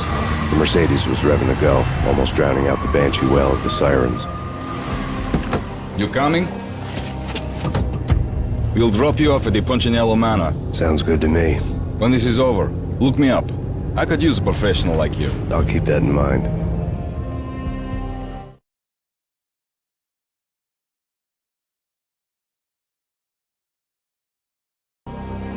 The night groaned with cold. The garden lights flickered nervously. In their light, the falling snow was dead white before the darkness ate it up. I had heard the stories. The trio were mad dogs. They'd have hung the heads of their enemies over the manor gates if the capo had only let them. Punchinello wanted pain. He'd see the pain. The trick in my situation was that there was no trick, no matter what the movies tell you. No rules, no secret mantra, no roadmap. It wasn't about how smart or how good you were. It was chaos and luck, and anyone who thought different was a fool. All you could do was to hang on madly, as long and as hard as you could. Someone had graciously left the back door open for me and killed the guards. My money was on Mona. I knew the trio would be standing between me and Punchinello. I had read their rap sheets, thick as phone books. No one would be walking out of here alive. The numbing cold of the broken night had followed me in. Upstairs, the trio tangoed down the manor halls to the silent rhythm of their murderous hearts. The blood of their victims rust on their lips. Vince Mugnano, Pilot Providence, a.k.a. Big Brother, and Joe Deadpan Salem. The pistol was a frozen lump in my hand, piercing the skin, gnawing me to the bone.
It didn't take me long to run into the trio.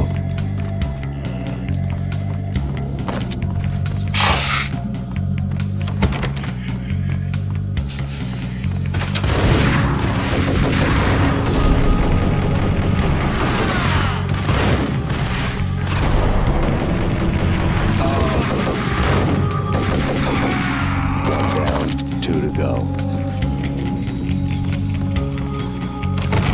What the?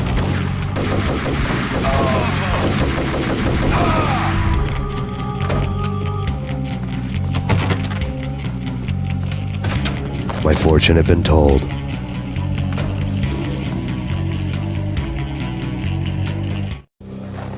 The word on Lisa Punchinello was that she was a bit of a witch. The tarot cards on the kitchen table fit the picture. They weren't my kind of cards, but I was willing to take a crack at the hand Mrs. Punchinello had dealt. The first card was the tower. Maybe that was supposed to be the manor. It got easy after that. The devil was the master of the house, and death was me, coming for him.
him!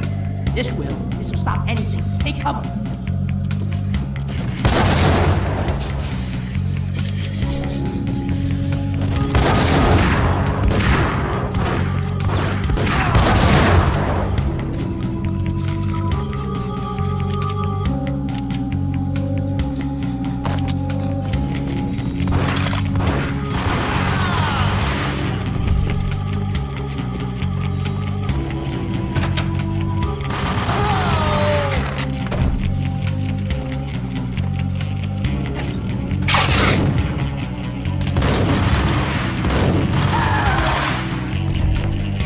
It was too late for her. You're a real angel, Max. I couldn't tell whether it was Mona or her sister. The body was a mess. The sick bastard had really gotten a kick out of it. Seeing her lying there got me thinking about another woman's body on another bed. Got me thinking about a fallen cradle.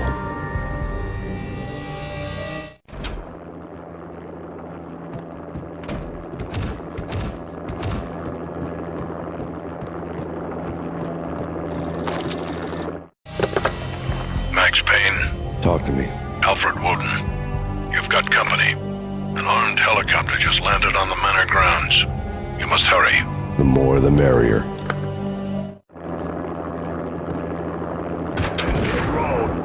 Vince Mugnano.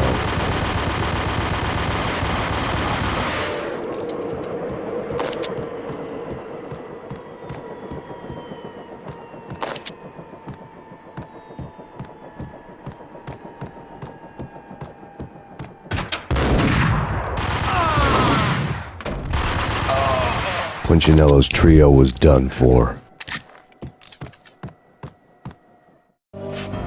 Outside my door. Hurry. It's coming for me. You gotta hurry. Please. I could hear Punchinello on the phone begging for help. He should have been saying his goodbyes. Punchinello was a pushover. The moment I stepped into the room, he folded like a deuce before a royal flush. No, wait. I was just doing what I was told. I couldn't refuse. She's someone high up. Government, maybe. I don't know. He was trying to buy more sand for his hourglass. I wasn't selling any.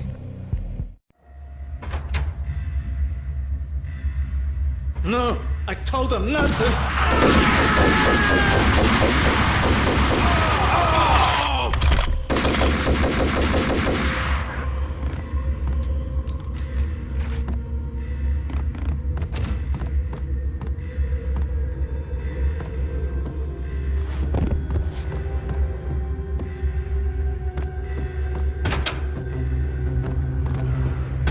Drop it. Don't move. Game over, Max Payne.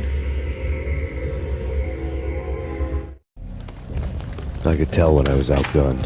It was time to take another beating. The mystery witch was a real barracuda. Trouble on dagger heels, a smoking assault rifle in her hand, and an army of killer suits behind her. How sweet. I get to kill two birds with one stone.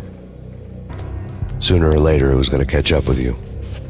Mr. Payne, it's time to show you the benefits of my brew. Be a good boy now. You'd find that Lady Luck was really a hooker. You were fresh out of cash.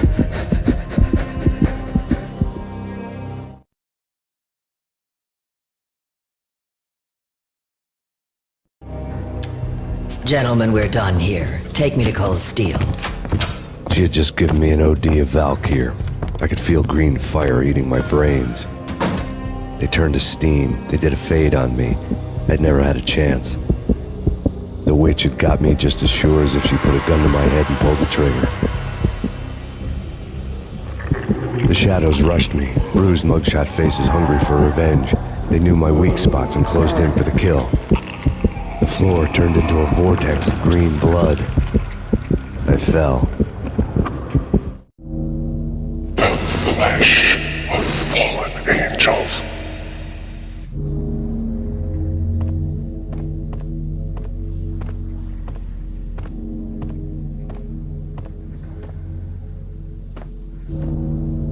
Who's there?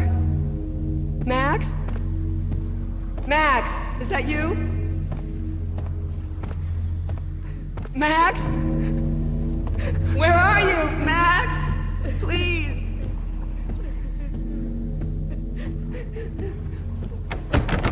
No, please, Max, no. I'm sorry. Please don't, Max, no, please.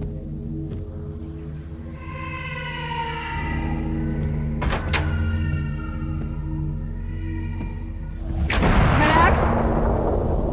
Where are you, Max? Please. The letter was staring at me. There was something disturbingly familiar about the letter before me. The handwriting was all pretty curves. You're in a graphic novel. The truth split my skull open, a glaring green light washing the lies away. All of my past was just fragmented still shots, words hanging in the air like balloons. I was in a graphic novel. Funny as hell. It was the most horrible thing I could think of. Bartender is shiny stuff and dreams are made of stooped necromancers. He sings like a banana wrist, having strayed too close to the constellations on their shaved skulls. There was a bad line in a prank call. Someone spouting insane babble. I couldn't make sense of it. But I had an overwhelming sense of deja vu, and the caller's voice sounded oddly familiar.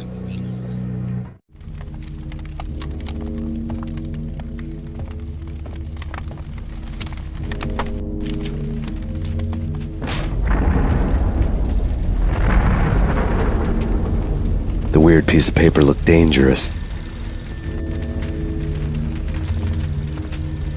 There was something disturbingly familiar about the letter before me. The handwriting was all pretty curves. You're in a computer game, Max. The truth was a burning green crack through my brain, weapon statistics hanging in the air, glimpsed out of the corner of my eye, endless repetition of the act of shooting, time slowing down to show off my moves, the paranoid feel of someone controlling my every step. I was in a computer game. Funny as hell, it was the most horrible thing I could think of. Don't lose it. It's Valk here. The drug. Snap out of it. Try to remember. It was a bad line in a prank call, someone spouting insane babble. I couldn't make sense of it. But I had an overwhelming sense of deja vu, and the caller's voice sounded oddly familiar.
Max, something happened at the office today. A strange memo. Something about Vikings. Honey, I gotta run. You can tell me all about it this evening. Have a nice day, darling. The bullet holes were rubies on her chest, blood glowing on her ivory skin. She was so beautiful. The killer was smiling. The flesh of fallen angels.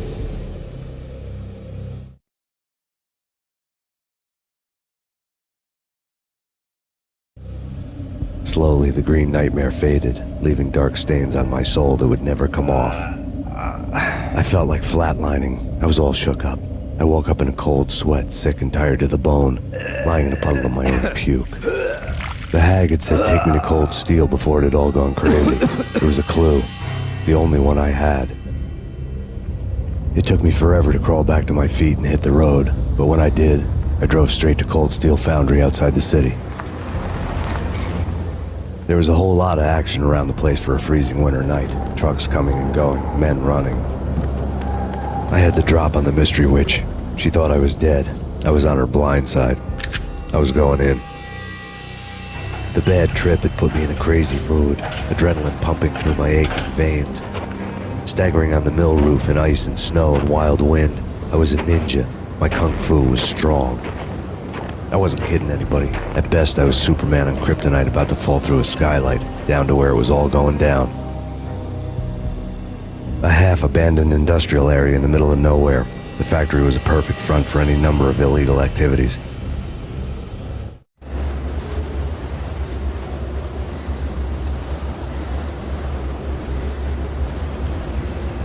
In the belly of the plant, molten metal boiled and bubbled like a witch's brew.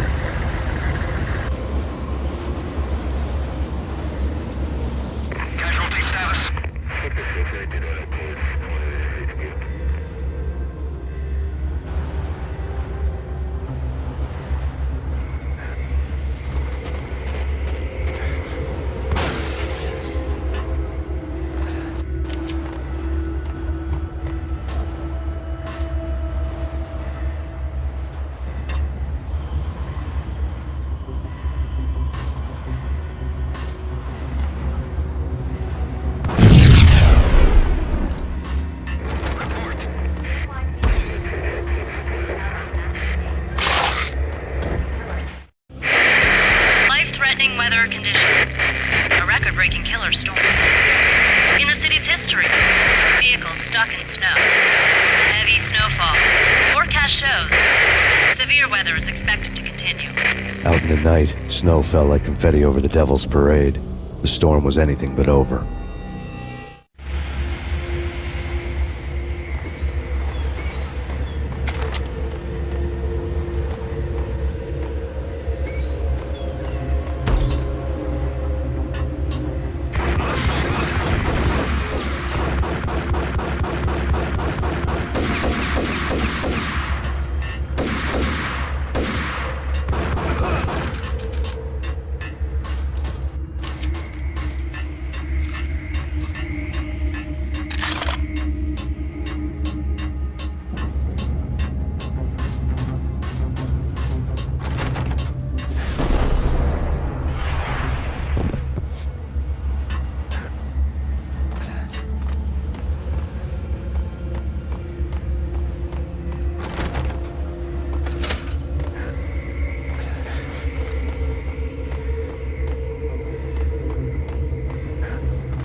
breached.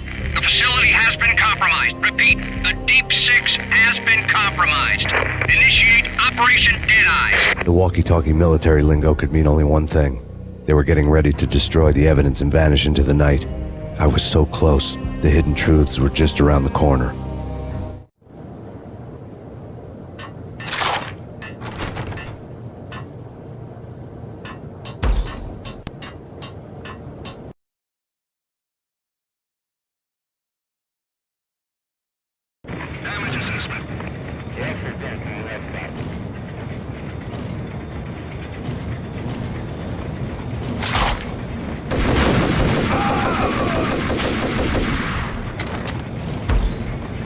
The folder on the table told a grim tale.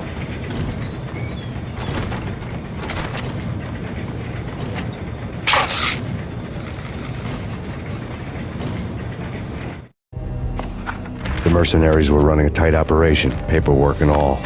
Merchandise missing again. A chemist had tried to smuggle it out for his own private party. Locked him up in cell B7 in D6's old test facility to wait for proper processing. I was close enough to hear the secrets, just beyond the next doorway.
The monitor showed me the way.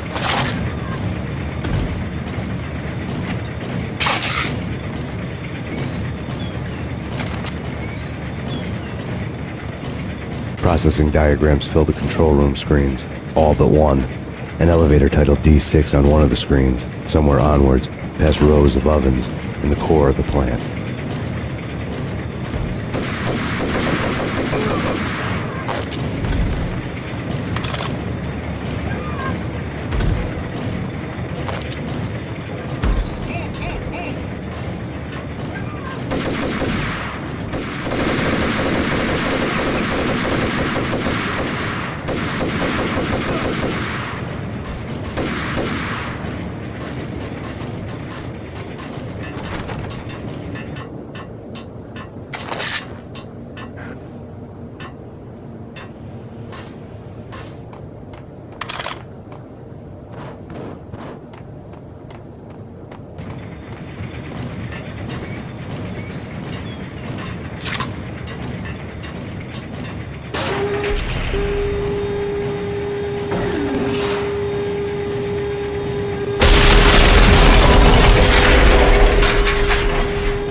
I had taken on the role of the mythic detective, Bogart as Marlowe or as Sam Spade going after the Maltese Falcon to unravel all the mysteries. Following a path of clues to that final revelation, even if it would take me down to the cold, cavernous depths of a grave.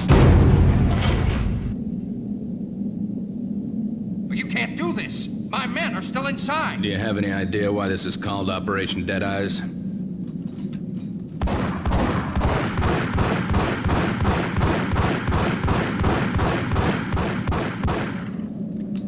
I think he's dead already. Let's do it.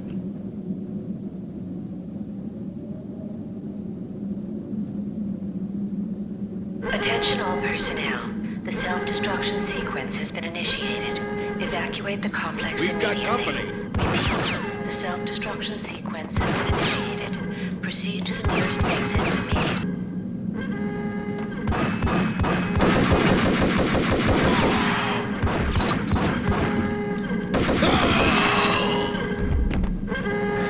I had seen the logo on the floor before.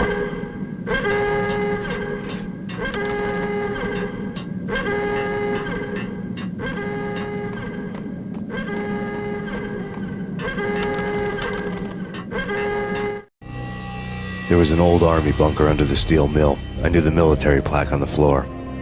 I had seen 1,000 variations of the insignia on crumbling brick walls everywhere in the city. The sword replaced by a syringe. Project Valhalla, V for Valkyr, V for Valhalla. All of a sudden it read like a crackpot conspiracy theory.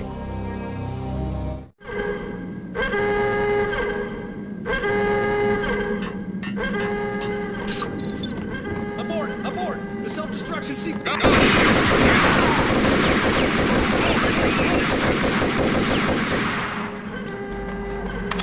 Attention all personnel. The self-destruction sequence has been initiated. Proceed to the nearest exit immediately.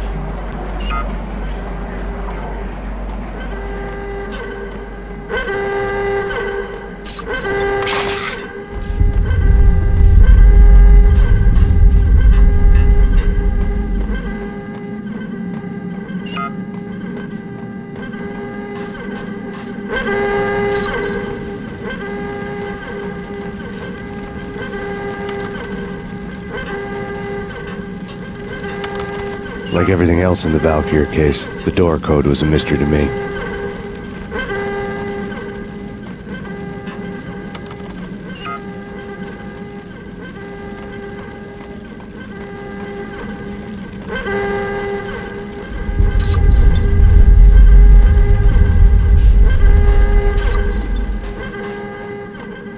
Attention all personnel. The self-destruction sequence has been initiated. Proceed to the nearest exit immediately. The chemist had been using the workstation when he died. The half-life of the lab rat had ended online, his password blinking on the screen. 665, the neighbor of the beast.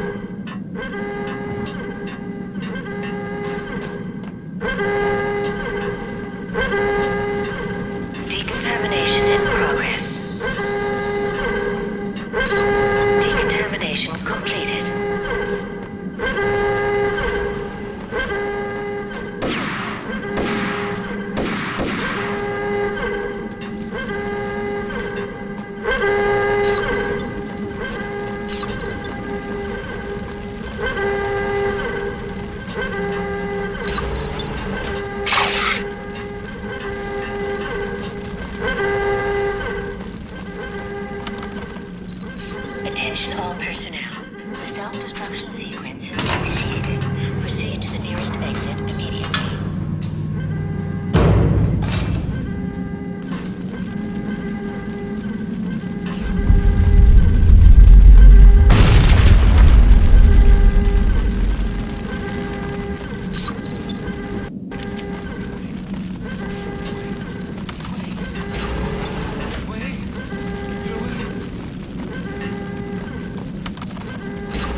Thanks. I thought I was gonna die in there for sure. I need you to get me through the decontamination chamber airlock. Attention all personnel. Crazy. The No self-destruction way. sequence has been initiated. Either that Proceed or to back the nearest cell. exit Your immediately. choice. Okay, I'll do it.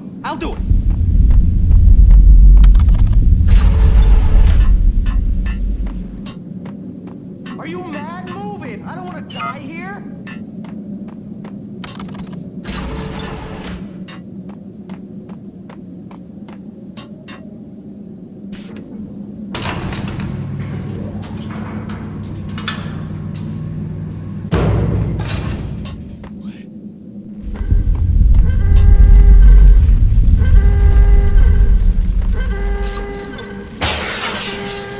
We're dead!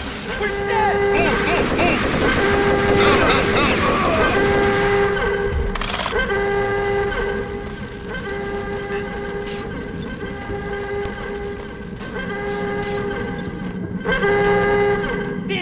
Decontamination in progress, personnel. The self-destruction sequence has been initiated. Proceed to contamination immediately.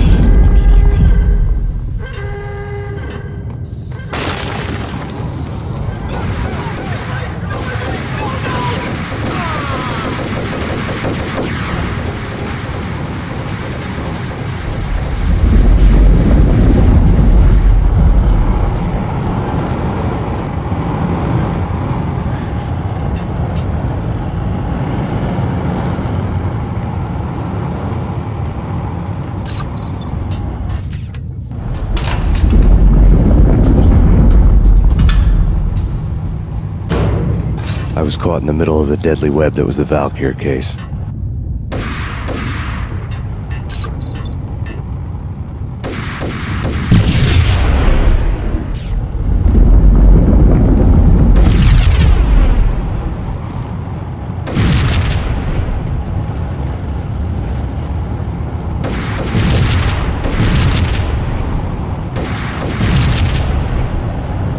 One of the lab terminals had the project logo on the screen.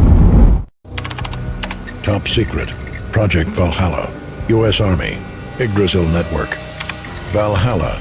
The otherworldly place in Norse mythology where the bravest heroes spent their afterlife feasting and fighting forever. Their wounds miraculously healed night after night. Valkyr. The maidens who chose the most courageous Viking warriors and carried them to Valhalla. 1991. The research objective is to create a chemical substance to enhance the stamina and morale of infantry troops. 1995. Results unsatisfactory. Project cancelled. Someone had decided to continue the sick experiment unauthorized. Project compromised. Data leak. Fix the damage by any means necessary. Security clearance red. Authorized by the project lead. Field test. Double the dosage for all the remaining test subjects. Observe and record the subject's behavior in an urban setting. The drop-off point was my old address in New Jersey. The file dated 3 years ago. Just when you thought you had reached the deepest depths of horror, it suddenly got worse. How to turn off that small voice inside your head that started to whisper that you should be glad that now, if not before, your revenge was justifiable on any conceivable moral scale. That small voice proved, beyond any doubt, that I was damned. The dagger-heeled woman had come and gone a long time ago. There was nothing more for me here. The bunker's name was acting as a self-fulfilling prophecy.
pieced together a jigsaw, and the final picture is you finishing that same puzzle.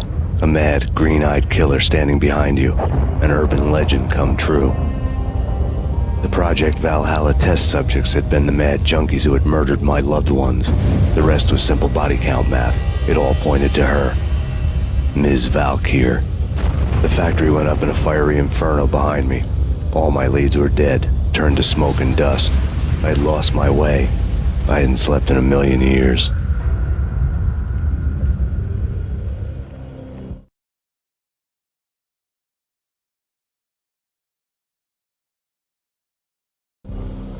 I felt thin as death. I've been living on an endless supply of week-old donuts. They were fuel for this crazy furnace inside my head. I couldn't remember when I had last seen the sun. I was on a permanent graveyard shift. When the darkness fell, New York City became something else, any old Sinatra song notwithstanding. Bad things happened in the night, on the streets of that other city, Noir York City. I was in an all-night diner, downing cup after cup of coffee that tasted like engine oil, when a new message from BB got me back on the killer track. What the hell happened at Roscoe Street? Maxie, I'm going out on a limb here. We need to talk this through, come up with a plan. 2:30 a.m., the Choir Communications Garage. The more I thought about Alex's murder and the frame-up, the more it felt like an inside job. I should have seen it coming. BB had sold me out, and now he wanted to finish what he'd started. The garage was dead. BB showed up in his tailor-made suit, gold watch and cufflinks to match, all way beyond a cop's pay. Maxie. Oozing suave charm, he was guilty as hell. What the hell does BB stand for anyway? Backstabbing bastard? Come on, don't be like that. Have a cigar. I don't smoke. Maxie, you have no idea how big this is. It's huge. You have no idea. I think I do. You're a bribe-taking bent cop who sold out his partner. Those mobsters in the subway were a dead giveaway. Hard to miss. Bet it was exactly like this with Alex. Up close and personal. You can't win this one, Max. No, but I can make damn sure none of you do either. BB turned out to be another cardboard cutout bad guy.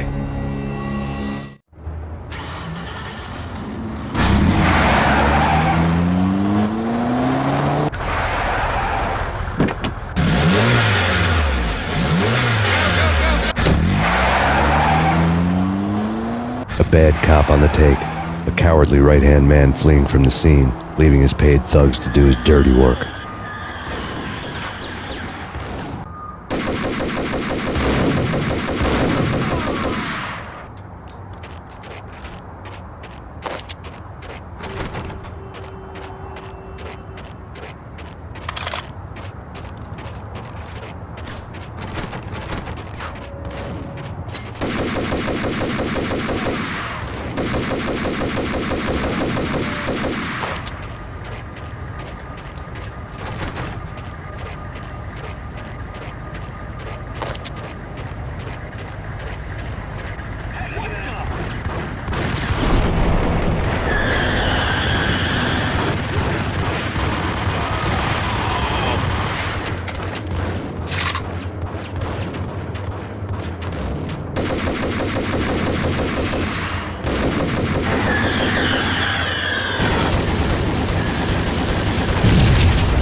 Reports of a fire at the Punchinello Manor in Westchester.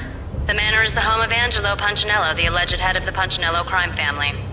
The police are now saying, contrary to their earlier statements, that Max Payne is still alive and at large. He continues his vendetta against the Mafia, of which this last act of arson is attributed to. I had no recollection of setting any fires, but I did remember the flames.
People who refuse to see the inevitable, refuse to do the smart thing.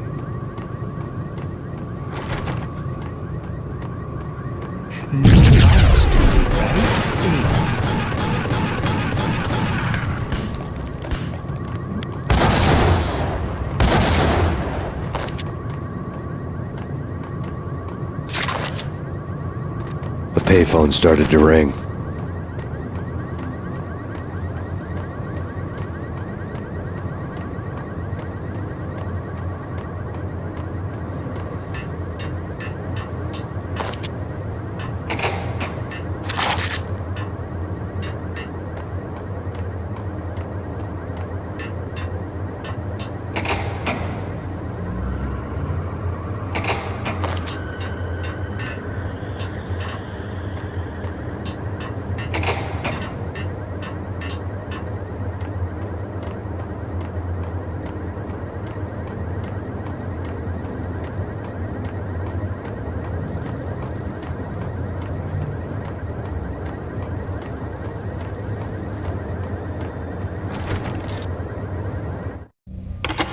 Yeah. Max Payne? Whatever does it for you. This is Alfred Woden. I can give you the name of your enemy. Come to the Asgard building presently. We are expecting you.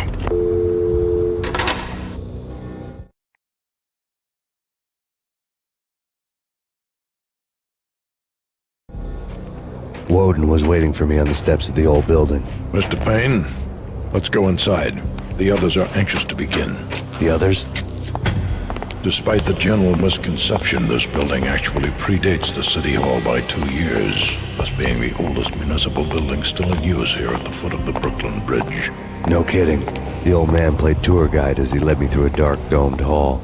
The answers I was after loomed large ahead. Mr. Payne, I would like to introduce you to my colleagues in what we call the Inner Circle. You've been watching too much X-Files. You have seen the files on Project Valhalla. We can fill the gaps, provide you with the information missing from those files. We were all involved in the early stages of the project during the Gulf War. What's the catch? We would very much like to blow this thing wide open. but our hands are tied. Her name is Nicole Horn. She was the key figure in Project Valhalla. When the funding was discontinued, she simply refused to quit. She knew exactly what she had in her hands. Nicole Horn is the president of Acer Corporation. She has more than half the city in her pocket. This must be kept under wraps. If you try to go public with this, we will deny any knowledge.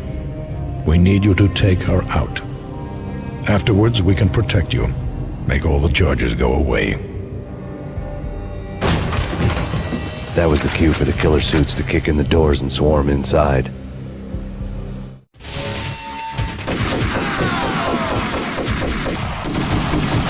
It was an impressive floor show, but I decided to leave early anyway. It was only a one-story fall.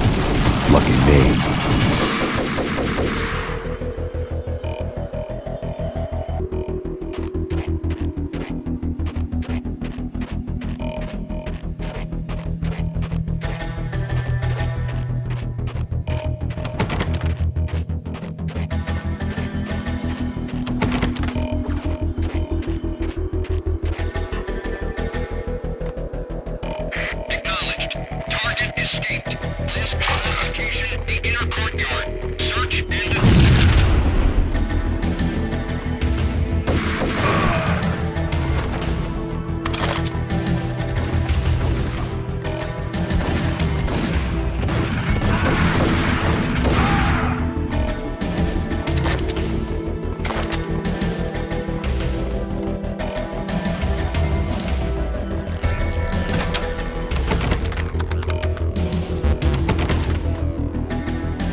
One of the monitors showed what was left of the inner circle. On screen, the so-called corpse of Alfred Woden stood up, miraculously waking from his dirt nap, looking smug among his dead pals. In the land of the blind, the one-eyed man is king. I didn't know how he'd pulled it off, but it was a pretty slick way to get out of all his promises. Most of what he had said fit too well to be a load of crap.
And what is your answer to those saying that he is actually providing a service long overdue to the city? This crusade nonsense has gone too far. He's out of control. It must stop. He will be stopped. That was Deputy Chief Jim Bravura from the New York City Police Department.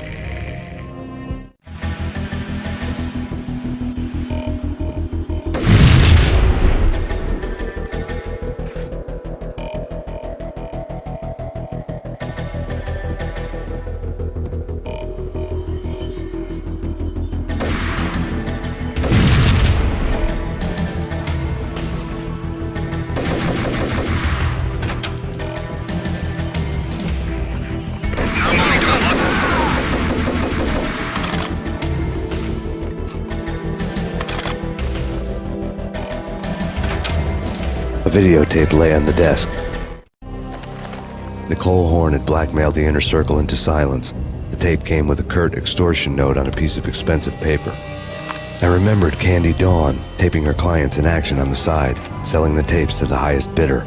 I was sure that kinky sex was nowhere near Alfred Woden's worst sin.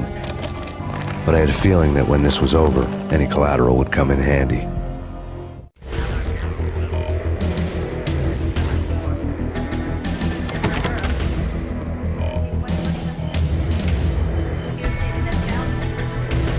Woden had left me a present. Woden had taken care of my mission preps with military precision. The critical areas in the Acer Corporation headquarters blueprints were circled in red. The president's office was at the top of the building, right below her penthouse suite. The elevators were controlled by a security computer, part of the mainframe located underground below the building. The high-rise was sealed as tight as a sci-fi fortress.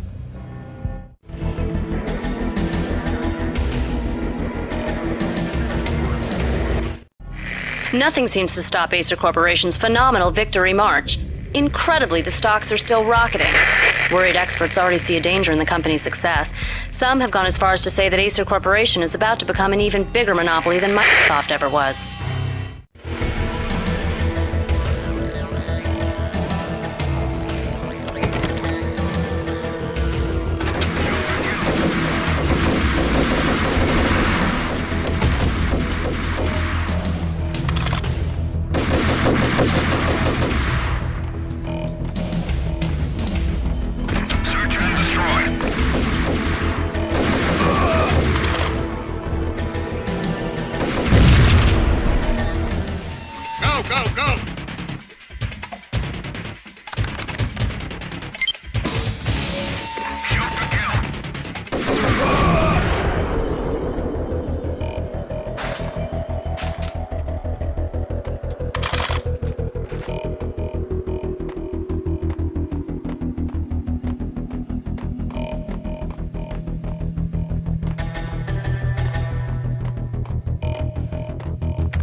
I had dreamed of revenge. Those dreams were always nightmares, of coming close and then failing. Now I was close. I had a name to guide me, Nicole Horn. I had nothing to lose.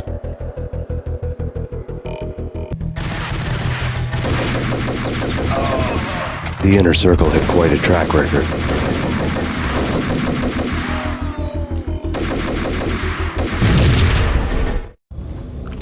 Project Valhalla had not been the only thing the Inner Circle had been involved in. There were rows of cabinets full of files. The Serpentine Secret Society went back a long way, always pulling strings from the shadows. I couldn't say I was sorry. Woden's move in some Byzantine power game had cut the Circle's membership roster to one. The old man wanted me on cleanup duty. It was my mess, too.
CIA, FBI, I am.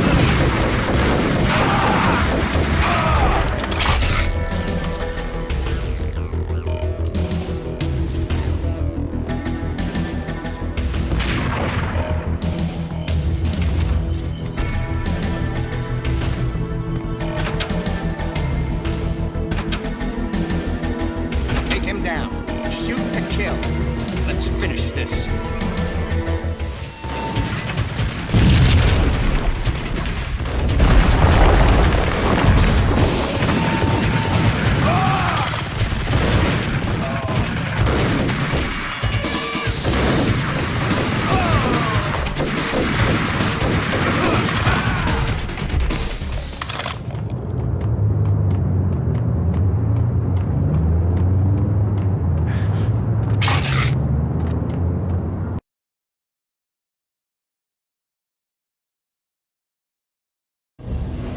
Mine wasn't the most original approach to the problem. It wasn't as if it hadn't all been done before. An eye for an eye, the first principle of revenge. Old as dirt, still going strong. The cardinal rule in going after someone with an intention to kill was not to make it personal, which it almost always ended up being anyway. It did with me. I took my time, cruising around the city in the snow. There was no hurry. I knew what I had to do now. I took my time, thinking about it, building up the rage. When I was ready, I parked the stolen wheels at the front entrance of the Acer Corporation headquarters. Got out, got in, got cracking. I had a bullet with Nicole Horn's name on it. I had 10,000 bullets with the Hag's name on them. She had ultra-high-tech security systems, enough mercenaries and weaponry to start World War III. There was no fear. New York disappeared behind a veil of snow. I had crossed the threshold. This was her domain, sleek and sexy and soulless, all glass and steel. A place of color-coded security keycards, metal detectors, and surveillance systems.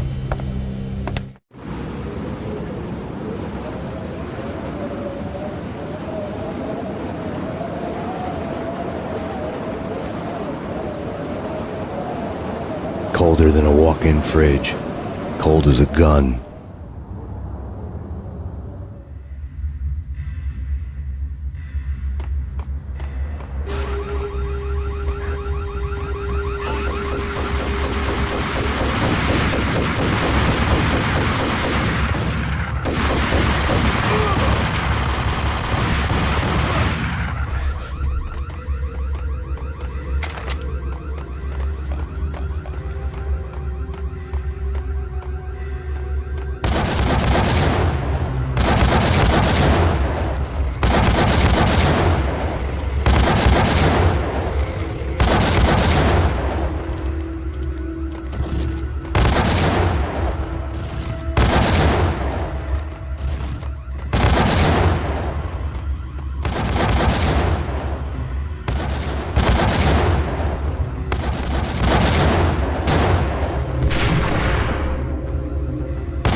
Looking good. Max, we gotta stop meeting like this. It will be a cold day in hell before I let a narc cop stop me. Miss Sachs, do your job. Relax, Max. You're a nice guy. I don't kill nice guys. You're not bad yourself. It was different when Horn wanted Punchinello dead. To cut her ties to the Mafia, he deserved to die. The same goes with her. She's the bad guy here. Her sister was whispering to her in my favor. I knew the appetites of ghosts intimately. They hungered for revenge. No! A gunshot boomed and she fell down in slow motion.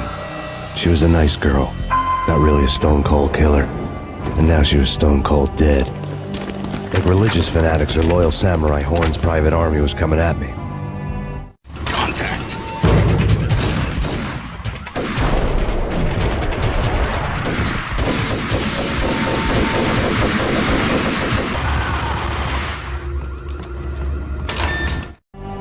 When the elevator came back down, Mona was gone. There was a lot of blood, but no body.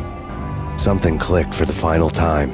My mind had never been so clear, as if somewhere high above the storm clouds were already gone, cold stars blazing from the black skies.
Movies, and I'm...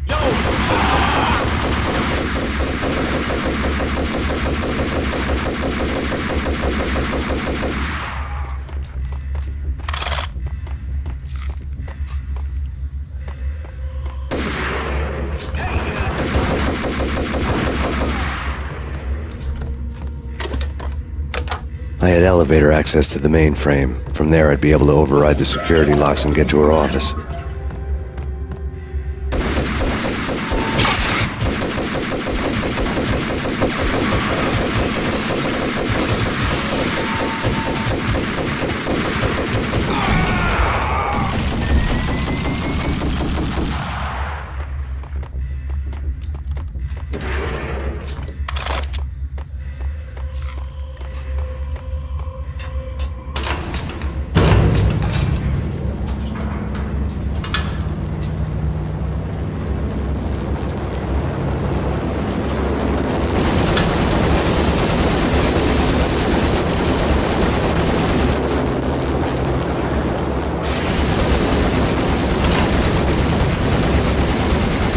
The unmarked chopper was Horn's pet guardian, inhuman and flawless. It was stalking me.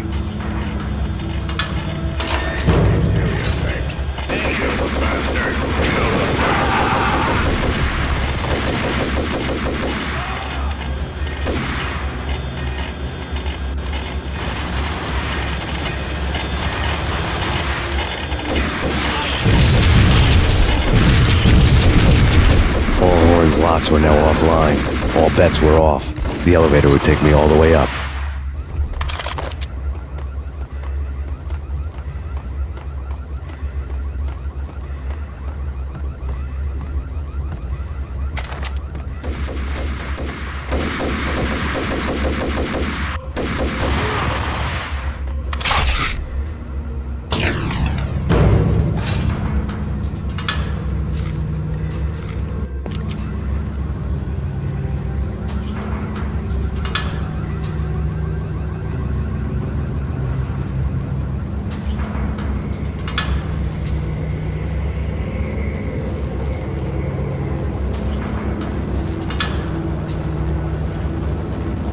Seen from this height, the night seemed to stretch on to eternity.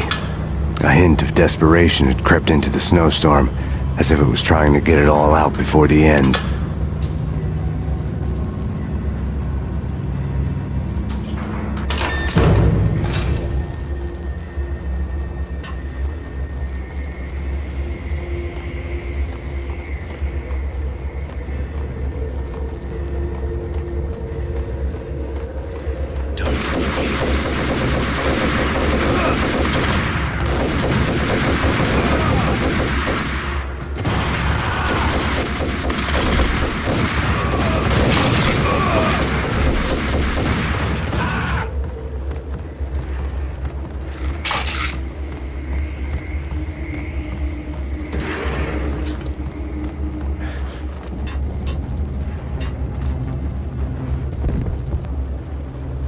Horn's personal computer was on.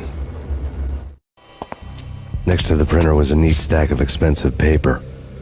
Hacking through Horn's computer would have unearthed files of criminal plans, strategies for world domination, spy helicopter reports, illegal wiretap recordings, internet porno, all of the above. Take your pick. I really didn't care anymore. I had seen too much of it already.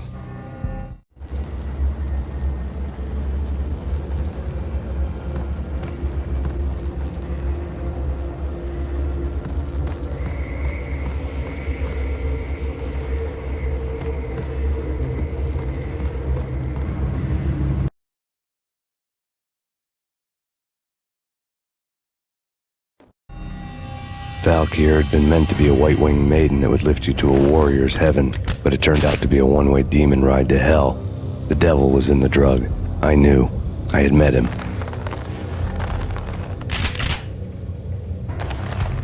And now I was gonna kill her, the queen of the underworld who had tried to lift herself a bit closer to heaven with her drug money. No begging, no bribes. She knew better. Honor among killers. We who were about to die. Both of us knew how this would end, in pain and suffering. All this because your wife stuck her nose into things that were none of her business. The cops were coming to take me away. The sirens were like a bad conscience I couldn't shake. It's ridiculous you've made it this far. You won't be alive when they get here. Stop him!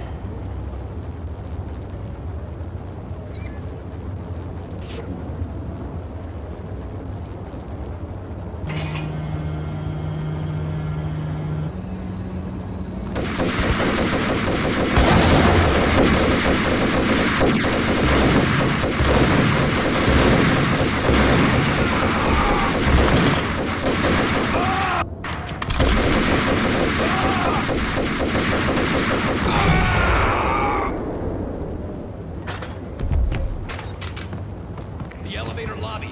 Get us back up now. Max Payne, this is futile. A waste of time. The deaths of your wife and daughter were necessary. Inevitable. It is done. You cannot bring them back. Nothing you do will make it any better.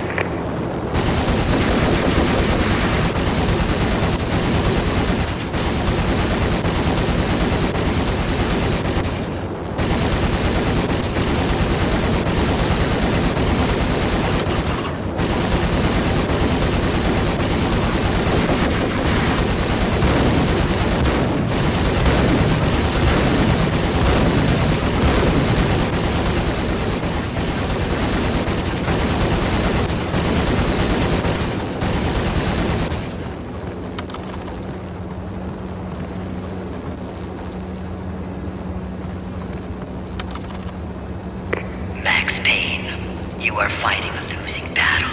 You cannot survive this. You will die. Stop fighting. Make it easy for yourself. Accept your fate. You will die here.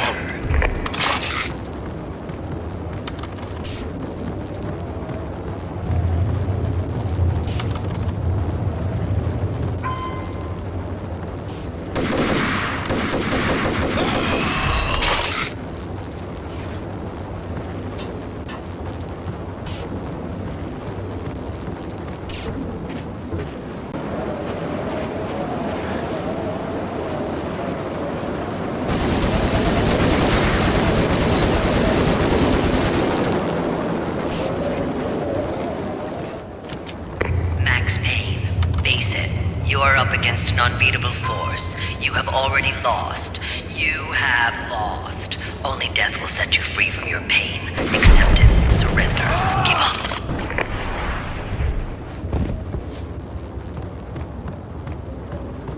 We have him in the North Lounge. Send us a signal.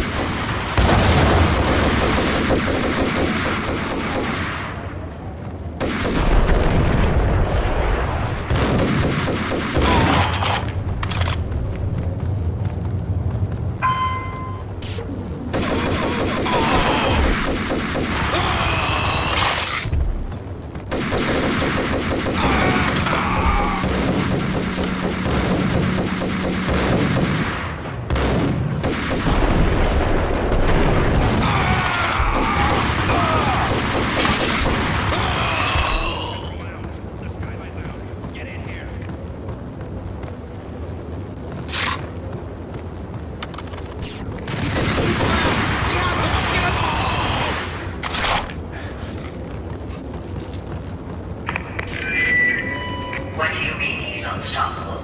You are superior to his every bit of counts. You are better trained, better equipped. You outnumber him at least 20 to 1. 2.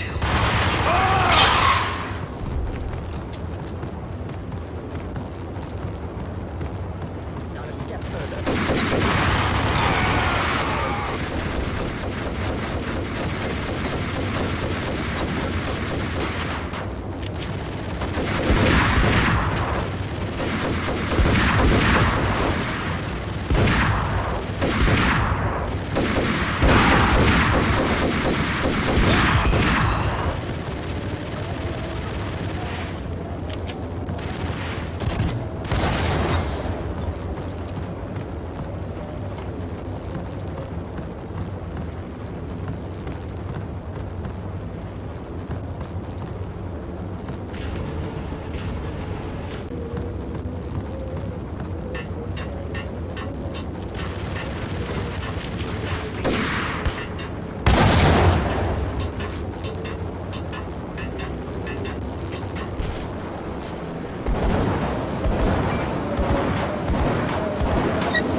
She's on board. We're out of here as soon as the wind dies down. Don't like the look of that mast.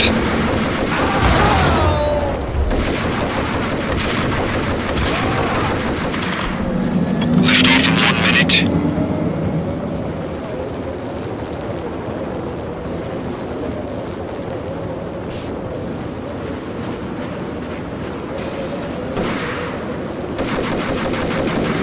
Lift off in 45 seconds.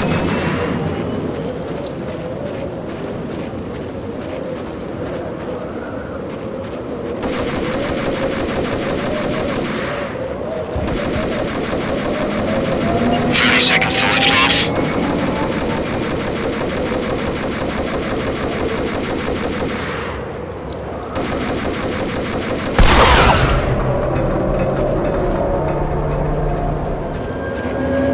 Seconds to lift off. Okay, ready to lift off in 5, 4, 3, 2, 1.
final gunshot was an exclamation mark to everything that had led to this point.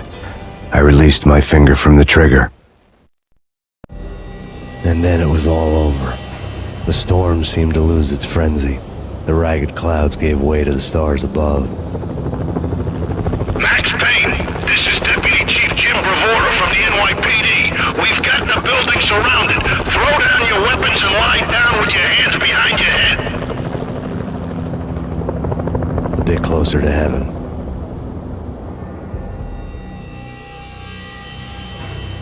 The cops' voices were distant and muted. Freeze! NYPD! Hold it right there! My ghosts released me from their haunting. Down below, New York City glittered like diamonds on black velvet. You gave us one hell of a ride. Take him down to Central Booking. You heard the man. Woden was there in the crowd, standing by the sidelines. It wouldn't be over till the man with the patch would say so. He'd say the right words. I knew he would. He'd better. Woden grinned smugly. It was the grin of a winner. That made two of us.